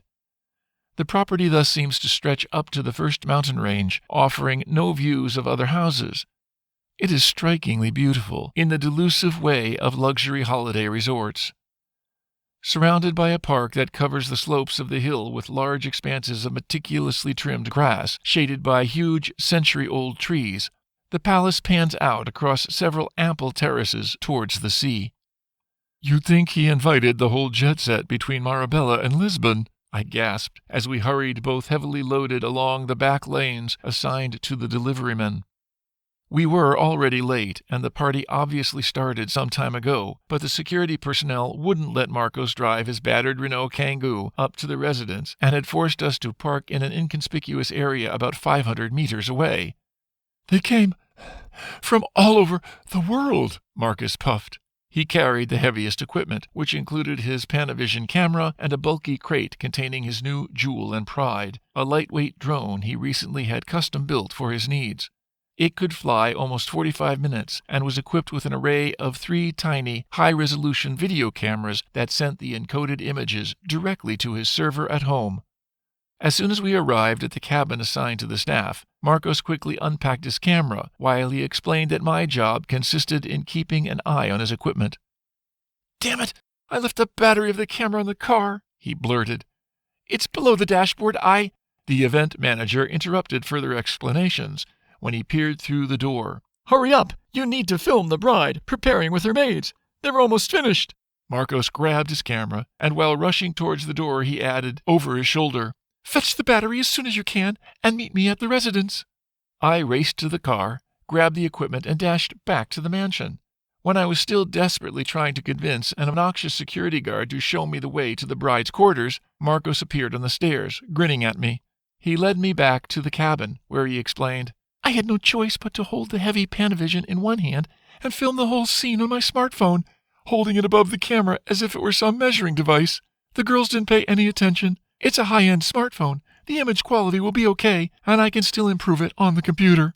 During the actual wedding ceremony, under a huge rotunda decorated with the most exquisite flower arrangements and facing the sea, I could admire Marcos' skillfulness. With a sure eye for scenery, light, and viewing angles, he seemed to be everywhere at once. All the while, no one appeared to notice him rushing around. The guests included a wide assortment of cultural backgrounds. The main language was English, spoken with heavy Scottish, Italian, French, and Russian accents. But I also recognized Chinese, African, and Central Asian invitees. The scraps of conversation I heard from guests passing in front of my cabin included the advantage of getting your dog groomed in Florida rather than California, the benefits of living in Monaco as compared to Dubai, the new regulations regarding underground extensions in central London, or the latest rejuvenating cell treatments to be found in China. Numerous security guards, recognizable by their bulging vests and cable spirals behind their neck, stood at regular intervals around the crowd or walked across the park. While the guests seemed accustomed and didn't pay any attention, absorbed by the ceremony or discussing in small groups, for an outsider like me the effect was rather impressive, to a point that I wondered if I had brought all my papers along. It was now the turn of the best man to give his speech. He swayed a bit when he stood in front of the crowd, slurred a few words, and when he could not find his notes, sat down again, waving his hands until they went on. He was utterly drunk. At that point, I noticed quite a few of the guests showing first signs of inebriation, shouting across the lanes, laughing excessively loud, making abusive gestures, or reacting aggressively towards a waiter because he had brought a glass instead of a whole bottle. It was a stark contrast to their classy dresses and the upscale environment. Marcos came back and opened the crate to reveal his drone. Once deployed, it had a wingspan of 1.5 meters, but when I held it while Marcos fixed the camera, it was surprisingly light. Titanium frame, draped with solar tarps, and a lithium polymer battery, he explained while he clicked a few other tiny electronic parts into place. Has cost me a small fortune, but it's highly efficient. The drone lifted into the air without any noise. E-prop helices, Marcos grinned, while we followed the images recorded by the 3 cameras on a large tablet computer. At that moment, we noticed some agitation among the guests. Marcos put the drone in stationary flight, and we both turned towards the crowd. There seemed to be a dispute, and I was just wondering if the excessive alcohol consumption had prompted the next stage. All of a sudden, I heard 4 dry pops, a bit like small firecrackers. Several security guards hurried toward the place where the noise seemed to originate. I was still watching the commotion when Marcos shouted, "Where is the drone?" The tablet screen was black, and we could not spot anything in the sky. We rushed into the park. While Marcos searched the ground and I scrutinized the trees, a guard walked towards us, pointing a bit further, and said, "Over there." Broken drone parts were scattered across the ground. It was completely destroyed. While I collected what I could carry, Marcos stormed back towards the wedding company. Shortly after I had put the sad remains of Marcos's drone back into the crate, he came to fetch his camera. "No aerial video, then," he said, not particularly troubled. "I film it all from the ground." I asked him what happened and why he did not appear to be upset. "It seems that a drunken guest had taken a pot shot at the drone. Mr. Alenchenko doesn't want any fuss and paid what I asked for, which includes a month without work while I get a new drone built," he explained. While he picked up his camera, he added, "That's quite a substantial sum. I only hope, as the evening goes on, no one will take a pot shot at me. For once I might restrain from flirting." Then, with a large grin, he picked up his camera and disappeared into the crowd. Magic in the park. "Kau du barokal Algarve," I said, while I was trying to untangle Rafi's leash from the 3 others belonging to John's dogs. It was a hopeless bag of knots. The 4 dogs did not help. Instead, they turned around each other and tried to pull in opposite directions. I had met John only a few minutes ago, when I was prepared to leave the park and return to our car. Rafi was pleased by the last-minute encounter with 3 more fellows and stoically accepted their close body inspection, while I exchanged a few one-liners with John. The entanglement started when John approached us to offer his hand and present himself. We were in the Parque Municipal de Lule, with its well-maintained expanses of grass, connected by waving lanes and shaded by a dense canopy of huge plane and pine trees. Rafi loved the park for its unparalleled wealth of smells and the occasional encounter with other dogs. I loved it because Portuguese families meet here, sometimes in large groups of 20 or more, like complete neighborhoods, extended families or associations, groups of young people bantering, yoga classes, or teenagers with their guitars. It was late afternoon, in early May, but the park was teeming with life and the body density was comparable to the beaches in high season. Even seeing him from far away, I was sure John was English. English expats living in Portugal have at least 3 dogs. Portugal has a real problem with abandoned cats and dogs, and English expats drive around to restock the feeding places to which they accustomed the animals, or they simply catch and adopt them. Rafi is also a former stray dog, but in this case, he had adopted us. The first time I noticed him, he was standing in the middle of the street, not far from our home. He is a real eye-catcher. I was sure that I had never seen him before. At the time, he looked skinny and a bit woozy. Therefore, I honked to warn him of my approaching car. The next day he appeared in our garden. At closer inspection, he was only a sack of bones. My partner managed to gain his confidence, and we took him to a vet. There we learned that Rafi had a broken jaw, and his body was covered with bruises. With a broken jaw, he could neither eat nor defend himself. Had he not come to our house, less than a week later, he would have been dead. The vet told us that Rafi was under a year old and a pure cão do barrocal Algarve, an old Portuguese breed directly descendant from the Moorish hunting dogs introduced in the 8th century, which in turn were descendants of Egyptian greyhounds. The bad news was that the jaw fracture was only a few weeks old, therefore he could not fix it in Lule. He arranged for an appointment at the Faculdade de Medicina Veterinária in Lisbon for the next day.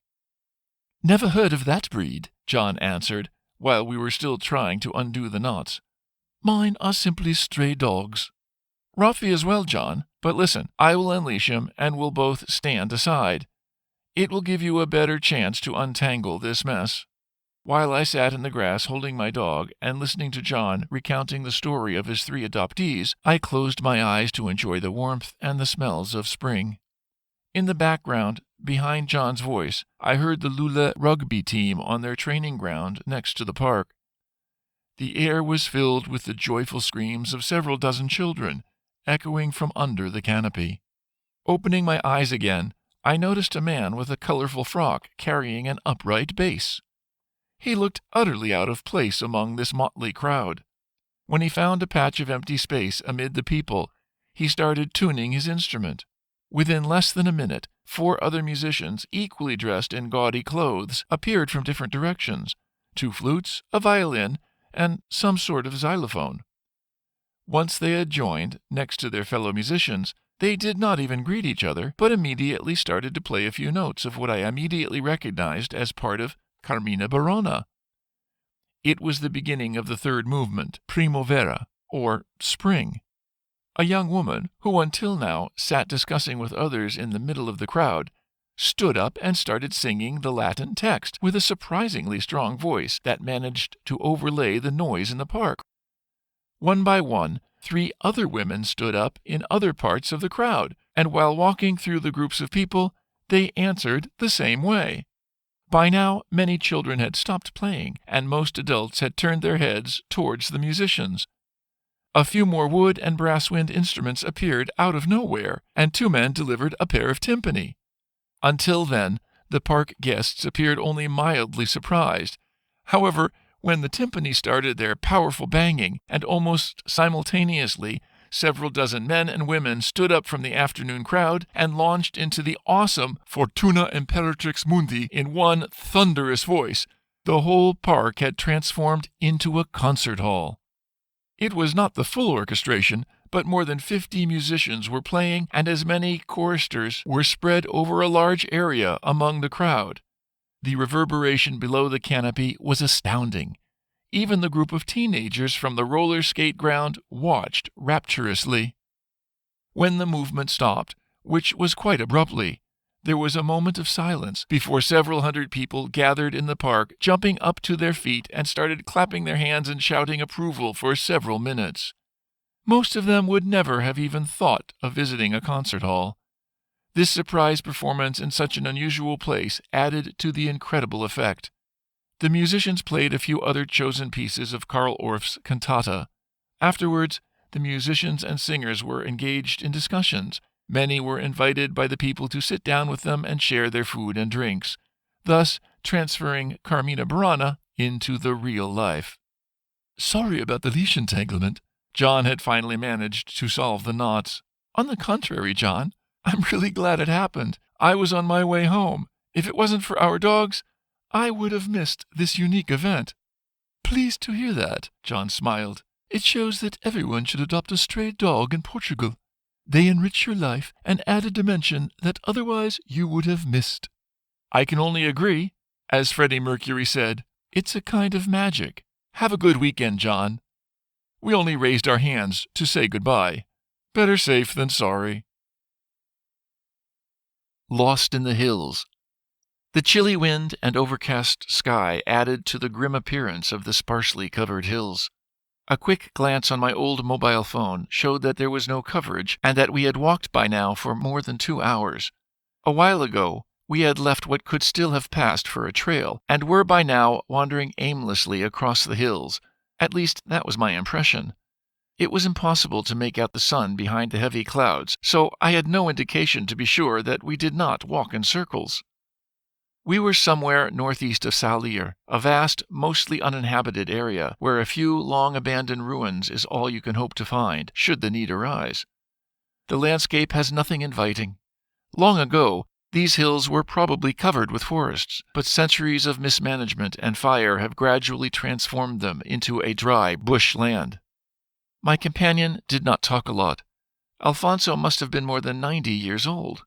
That was, anyway, my first impression when we met late morning at his house in Cabasa. The hamlet is located a few kilometers of dirt track away from the nearest village. It consists of a dozen ruins and a single house that seemed to be uninhabitable. Alfonso was standing in front of the door. Strangely enough, he seemed to be expecting me. He waved away the explanations for my visit, slung a small bundle over his shoulder, and started on a trail up into the hills. I only had time to pick up my gourd from the car and quickly hurry after him to avoid losing him from sight. On my way past the door of his house, an old woman held out a paper bag and disappeared before I could thank her. It contained a dozen dry figs. I had envisioned this to be fun. It was a first apex after weeks of investigation, following my intention to write a paper about the preservation of sorcery in the Algarve. I wasn't particularly interested in sorcery, although, like many others of my generation, I had been a great fan of Carlos Castañeda's books, the vibrant narrations of his encounters with Mexican men of knowledge, but that was a long time ago. Otherwise, I consider myself down to earth and rather suspicious of fashionable, supernatural beliefs. My interest was awakened when Raisa, the Portuguese wife of a German friend, told me about her healing gifts that apparently ran in her family but were transmitted through the lineage of women. She used the term bruxa, or sorceress, to describe her grandmother. It seemed curious that such beliefs and practices had survived in a country where the Inquisition had been ferocious, and the domination by the Catholic Church in subsequent centuries was almost totalitarian. I decided to learn more about it, and, in my experience, it is always best to start at the root, which in this case meant that I had to find an authentic bruxa to get answers to my questions. As Raisa considered herself a bruxa, something I seriously doubted, she was of little help. If the famous gift had ever run in her family, it was now perverted by New Age beliefs and other fashionable additions. However, to start such an investigation from scratch is not easy. When you try to talk about sorcery to people you know, they either smile at you or change the subject. By insisting for months on steering the conversation into this direction with about everyone I met, I didn't achieve any more than getting a stamp on my forehead. Totally nuts. The following year, a chance encounter in Porto revived my quest. Paula was a student in anthropology at the University of Coimbra, and although she was not specialized in this matter, she confirmed that pagan beliefs were still very strong in remote areas of the country. In addition, she provided a name of a person to talk to, the first of a long line of people that weeks later finally led me to these forlorn hills. It was early March, and a cold wind was chasing heavy clouds. We had not exchanged a single word since we started 2 hours ago, so I did not know where we were heading and only hoped that Afonso knew. He was walking at a brisk, unwavering pace, and given his age, I felt too ashamed to ask for a rest. He finally stopped at the top of a hill. It was a unique, somehow frightening sight. All around us, as far as eyes could reach, was an ocean of undulating hills, without any distinctive landmark that I could make out. If Afonso was lost, I had no idea how we would find our way back. "Geez, Senor Afonso, you sure are in excellent form." I drank from my gourd and offered it to him, but he declined with a gesture, without even turning his head. He looked intensely into one direction, and when I followed his gaze, I saw a green patch at the foot of a hill about a kilometer away. "Is that where we are heading?" I pointed in the direction of the patch. Afonso turned to face me. His eyes were surprisingly clear and his gaze intense. "This is where Sabella lived all her life.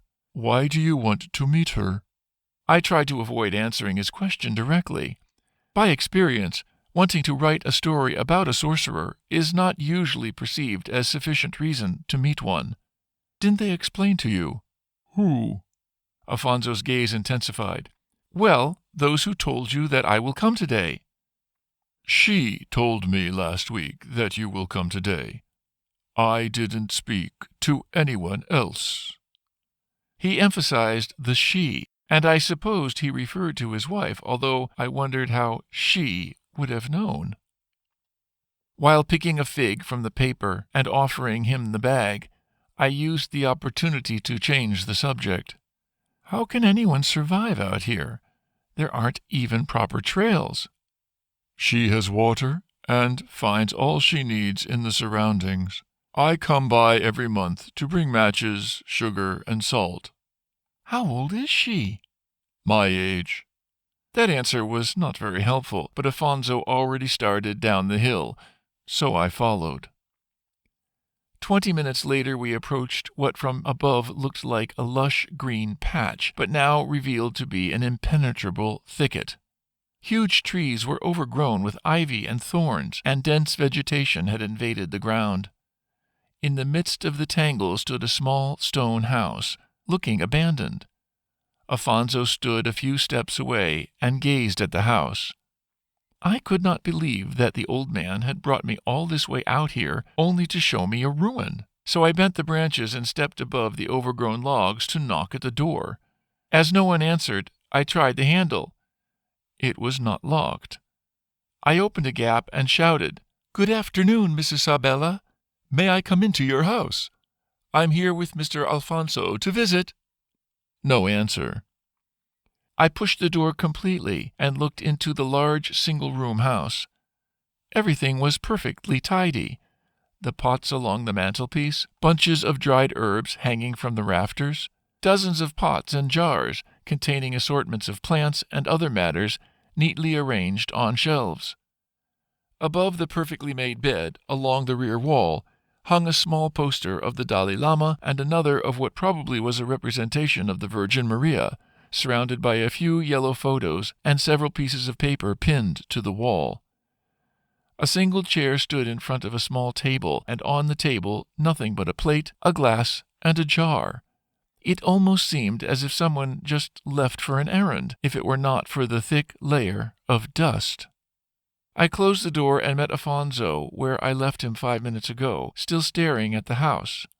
"No one has been here for years. Please be honest. When did you see Sra Sabella the last time?" Afonso looked at me with bewildered eyes. "It was last week, when she told me that you will come. Right here, in front of her house. She was tending to her beautiful garden. I even told her that I was jealous of such beautiful flowers in March." His expression was sincere, a mixture of shock and confusion. He seemed totally convinced of what he just told me. I started to wonder about the implication, like finding our way back, when I lifted my eyes to the heavy sky. A tiny opening in the dense cloud cover let pass a ray of sunshine, which lit up the scenery. At that moment, the hills started to talk. 5 tests. This is as close as you can get to Rio without leaving the Algarve. Inez beamed at me before the door to the large room. A boombox played loud African rhythms, and Inez danced into the room, followed by me stupidly grinning at the smiling faces that greeted us. Although it was Wednesday evening, there were several dozen women and men working in the room. Some used the large tables, others sat on the chairs scattered around the room or simply on the floor. Most of them were sewing accessories, like pearls, brightly colored feathers, buttons, or glitter on their vibrant costumes, while a few tried them on, helped by their mates. A small group was painting large papier-mâché figurines, and a few dancers tried new steps on the platform raised at one end of the room. "Welcome to the Campagna Casima," Inez said as she turned toward the room and shouted, "Who needs some help? My friend here wants to spend the evening with us, so let's put him to work." Several women shouted joking remarks that I could not understand, but as they laughed while looking towards me, I held up my arms and asked, "So, who needs a hand?" After which the whole group burst into a resounding laughter. I had obviously made my entry. Inez is not exactly how you would imagine a carnival dancer. She is about 60 years old, with a pleasant round face and rather robustly built. She earns her living as a street cleaner in Lule. Inez has become a good friend after a chance encounter a couple of years ago when she helped me avoid a parking ticket. As Lule is currently preparing the streets for the annual carnival, when we met last Saturday she told me that she is part of a carnival dance team. According to Inez, being part of a dance team means hard work, but is also a lot of fun, and it gives her a sense of belonging. "We want to give back to the community that has either raised or welcomed us." She has been a part of various bands, but prefers the Campagna Casima, which she joined a few years ago. Most of the groups are from either the same high school, association, neighborhood, or club. Each has its own style, rules, and philosophy. She likes her team in particular because they are open-minded and do not take themselves too seriously. According to her, they are a motley blend of many cultural backgrounds, with civil servants, nurses, employees, artisans, and workers like her. There were men and women from various South American and African countries, but also Europeans. "Even a proud Spanish guy," she joked. "And the rest are Portuguese, like me." When I asked her if I could come and see how a carnival dance team prepares, she explained that it would be the last week before the big parades start. Everyone will be very busy, so if I come to help, I would certainly be welcomed. "We are a rather small team because we only have 3 alas and carros alegóricos." Alas, I learned, are groups of dancers dressed in a similar way.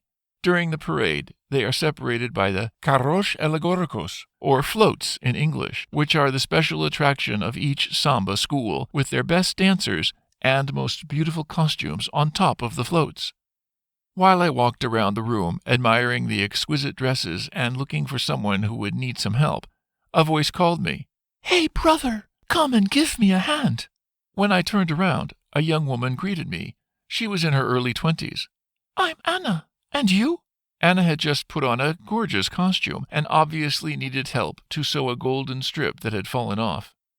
She wore a tight white corset with golden embroidery attached to a wide skirt consisting of densely assembled long white feathers overhung by green and golden fabrics.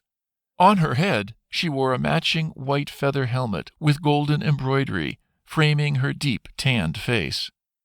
Once I finished sewing, she clapped her hands and shouted, "Mirror, mirror on the wall, who is the most beautiful dancer in the country?"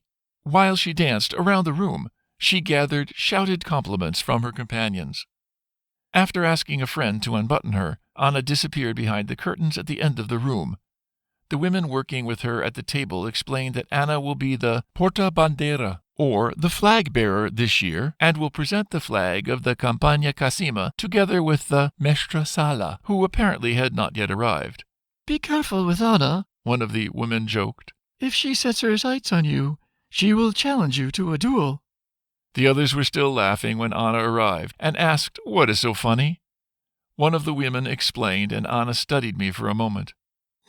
No, he has nothing to fear. He's too white and a bit old," she finally said, smiling, and the others hooted with laughter.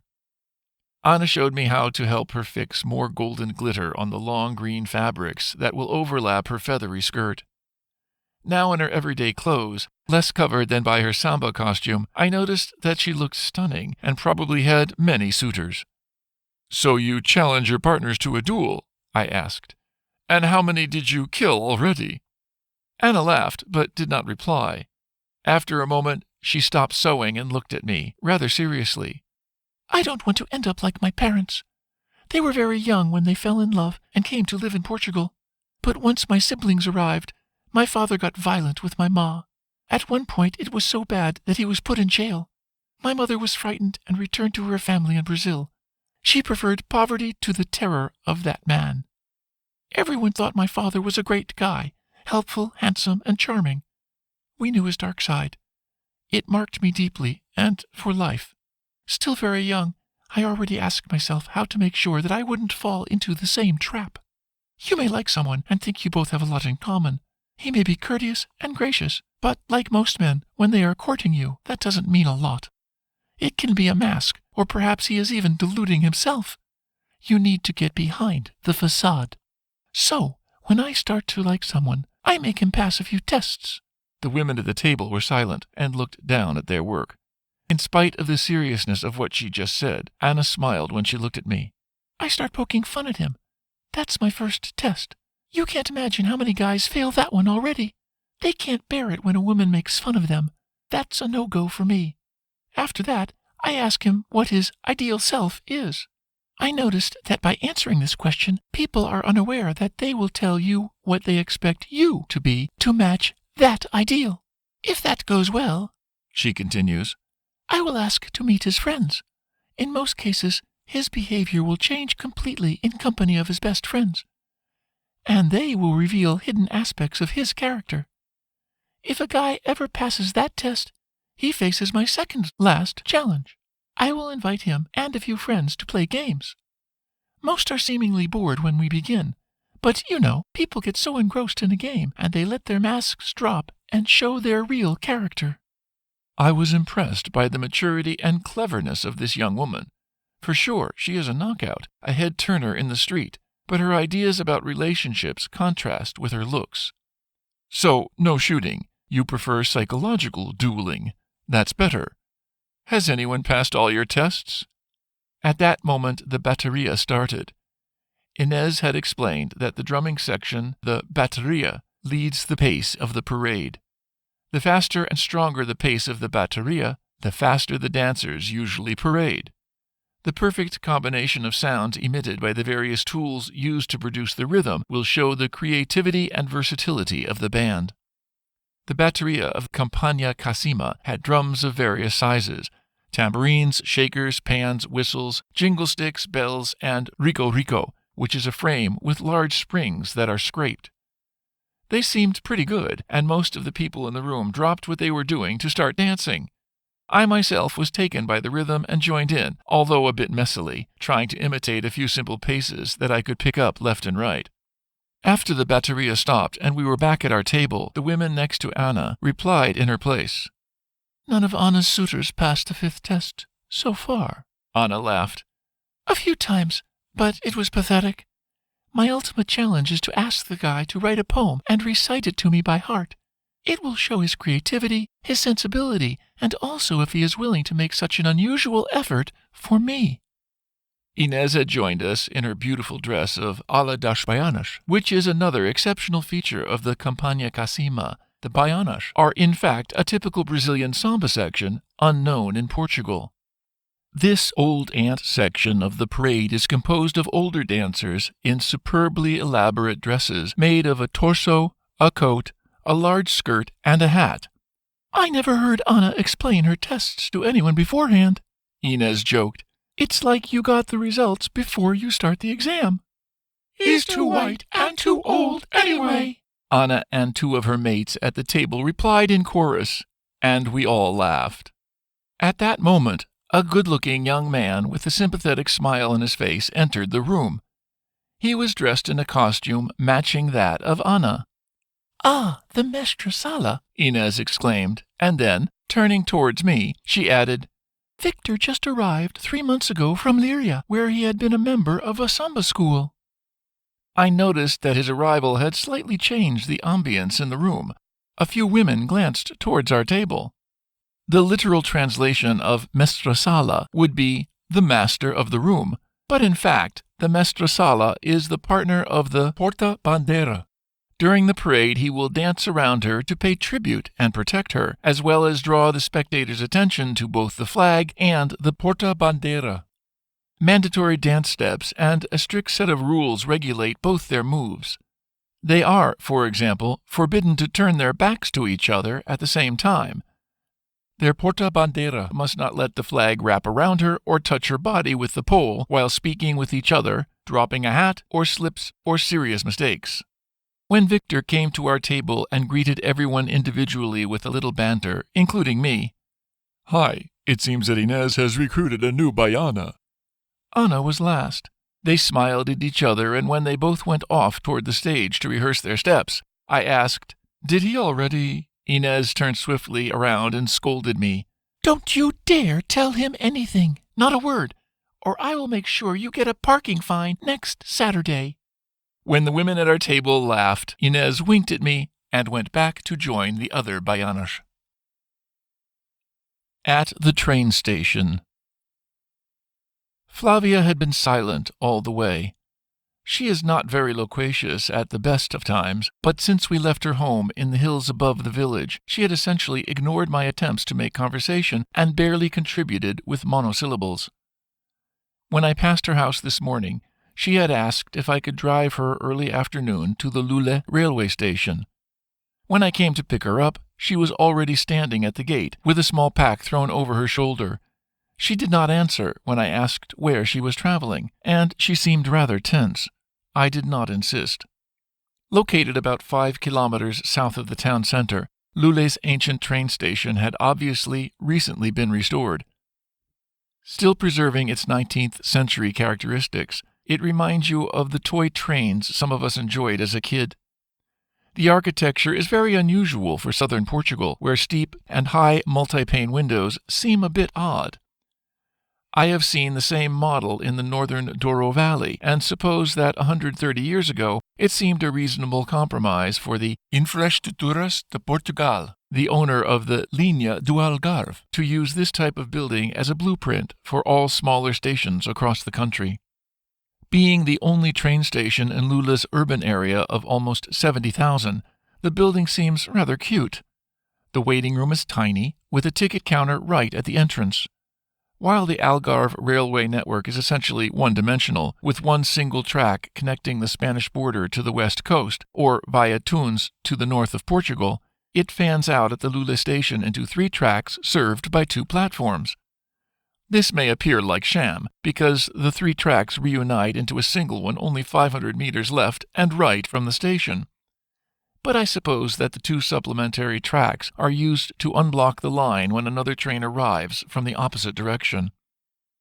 Flavia stopped at the counter, and I crossed the small room to look out at the platform. It was a hot day, and the 2 only benches under the awnings were occupied. Walking around the glossy white building, I saw that an adjacent cafe was closed, so I went back into the waiting room. Flavia had taken a seat against the back wall, obviously expecting me to stay until her train arrived. A middle-aged couple occupied 2 other seats. I walked over to the small timetable to check when the next train will arrive. In fact, there were 2. A regional, slow train, which stops at every tiny station, was coming from Vila Real, headed towards Lagos. 20 minutes later, an intercidades was coming from Lisbon, heading to Faro, where it stopped. When I turned around to ask Flavia which of the trains was hers, I saw her sitting straight in her seat, eyes closed, as if she was meditating. I did not want to disturb her, so I leaned against the wall and looked around at the room. If the outside of the building is charming in an outmoded way, the inside looks barren and cold. The glossy, bluish-gray paint might be new, but there was no decoration on the walls, not even posters or publicity. It could as well have been a waiting room in a provincial hospital or an administration. An elderly woman, accompanied by a young man, probably her grandson, stood at the ticket counter.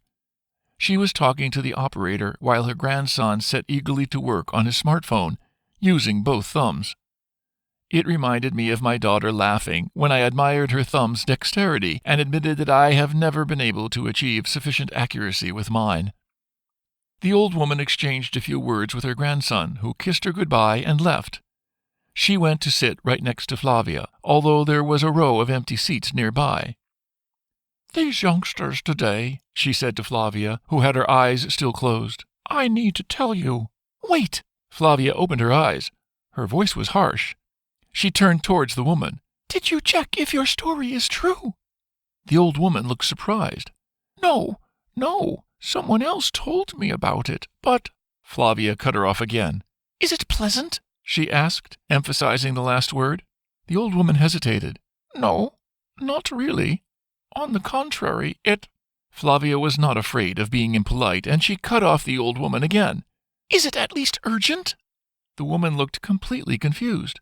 "Well, not urgent now, but—" Flavia seemed exceedingly irritated. "You tell me your story is neither true, nor pleasant, nor urgent. So why did you disturb me?" She sat again upright against the wall and closed her eyes.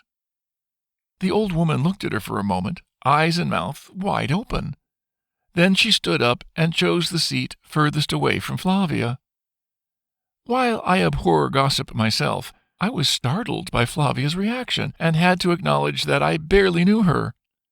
In fact, since we arrived at the village, I had only a few dozen conversations with Flavia, but her sensitive restraint, her calm bemusement with mundane affairs, and her unconventional wisdom convinced me over time that she was a wise woman. The horn of the Regional blared in the distance, and less than a minute later the train stopped at the platform.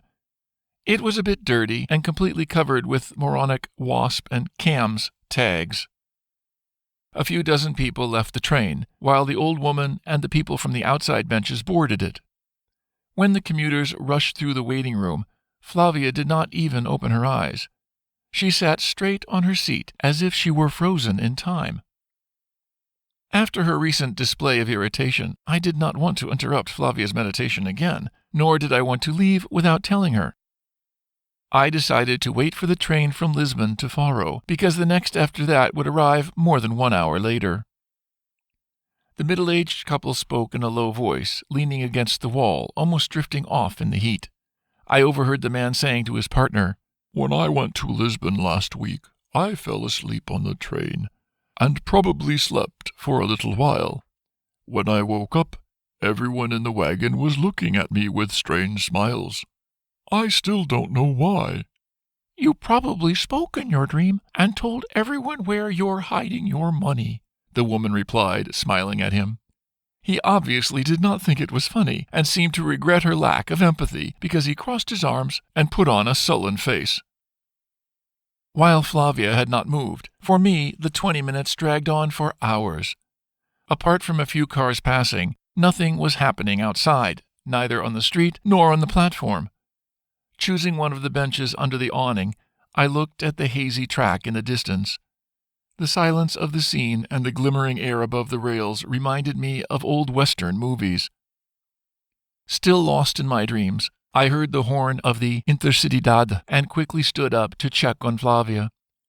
She was already standing at the door of the station. When the train stopped a minute later at our platform, a dozen passengers left the train.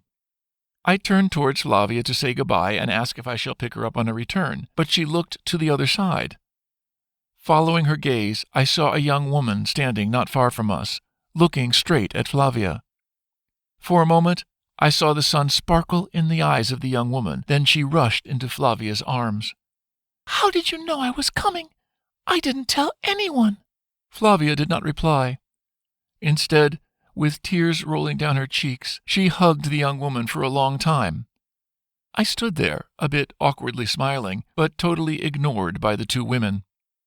After a while, they looked at each other and Flavia said, "You know, the day you left, I rushed after you. But when I arrived at the station, the train had just left, and I didn't know where you were going." She turned around and introduced us. I shook hands with Luana, Flavia's daughter. On our way back home, at some moment Flavia turned towards me and said, "Do you remember one of the first times we met, I told you that we are always looking at the train leaving the station, and we don't know if there's another one coming?" I told her I did. Flavia beamed at me. Well, I was wrong. You need to be convinced, deep inside yourself. You need to know that there is another one coming. Then it will. I smiled when I looked at the hills in the distance. You could guess the little white windmill on the top of the range behind our village. My thoughts were still suspended because this story seemed simply too good to be true. So, believe it or not, I was relieved when a few kilometers down the road, the car broke down. About this book. Copyright 2019 Gunther Hoser. All rights reserved. This is a work of fiction. Names, characters, places, and incidents are either the product of the author's imagination or are used fictitiously. Any resemblance to actual persons, living or dead, businesses, events, or locales is entirely coincidental. Acknowledgements. This book would never have been written without the ongoing encouragements and active participation of my partner, Colette, as well as the precious input of our friends, in particular, Irene, Carolyn, and Kathy. A special thanks to Kathy, who has patiently and skillfully reviewed the text. This has been Sketches of the Algarve, written by Gunther Hoser. Copyright 2020 by Gunther Hoser. Production copyright 2020 by Gunther Hoser. Narrated by John James.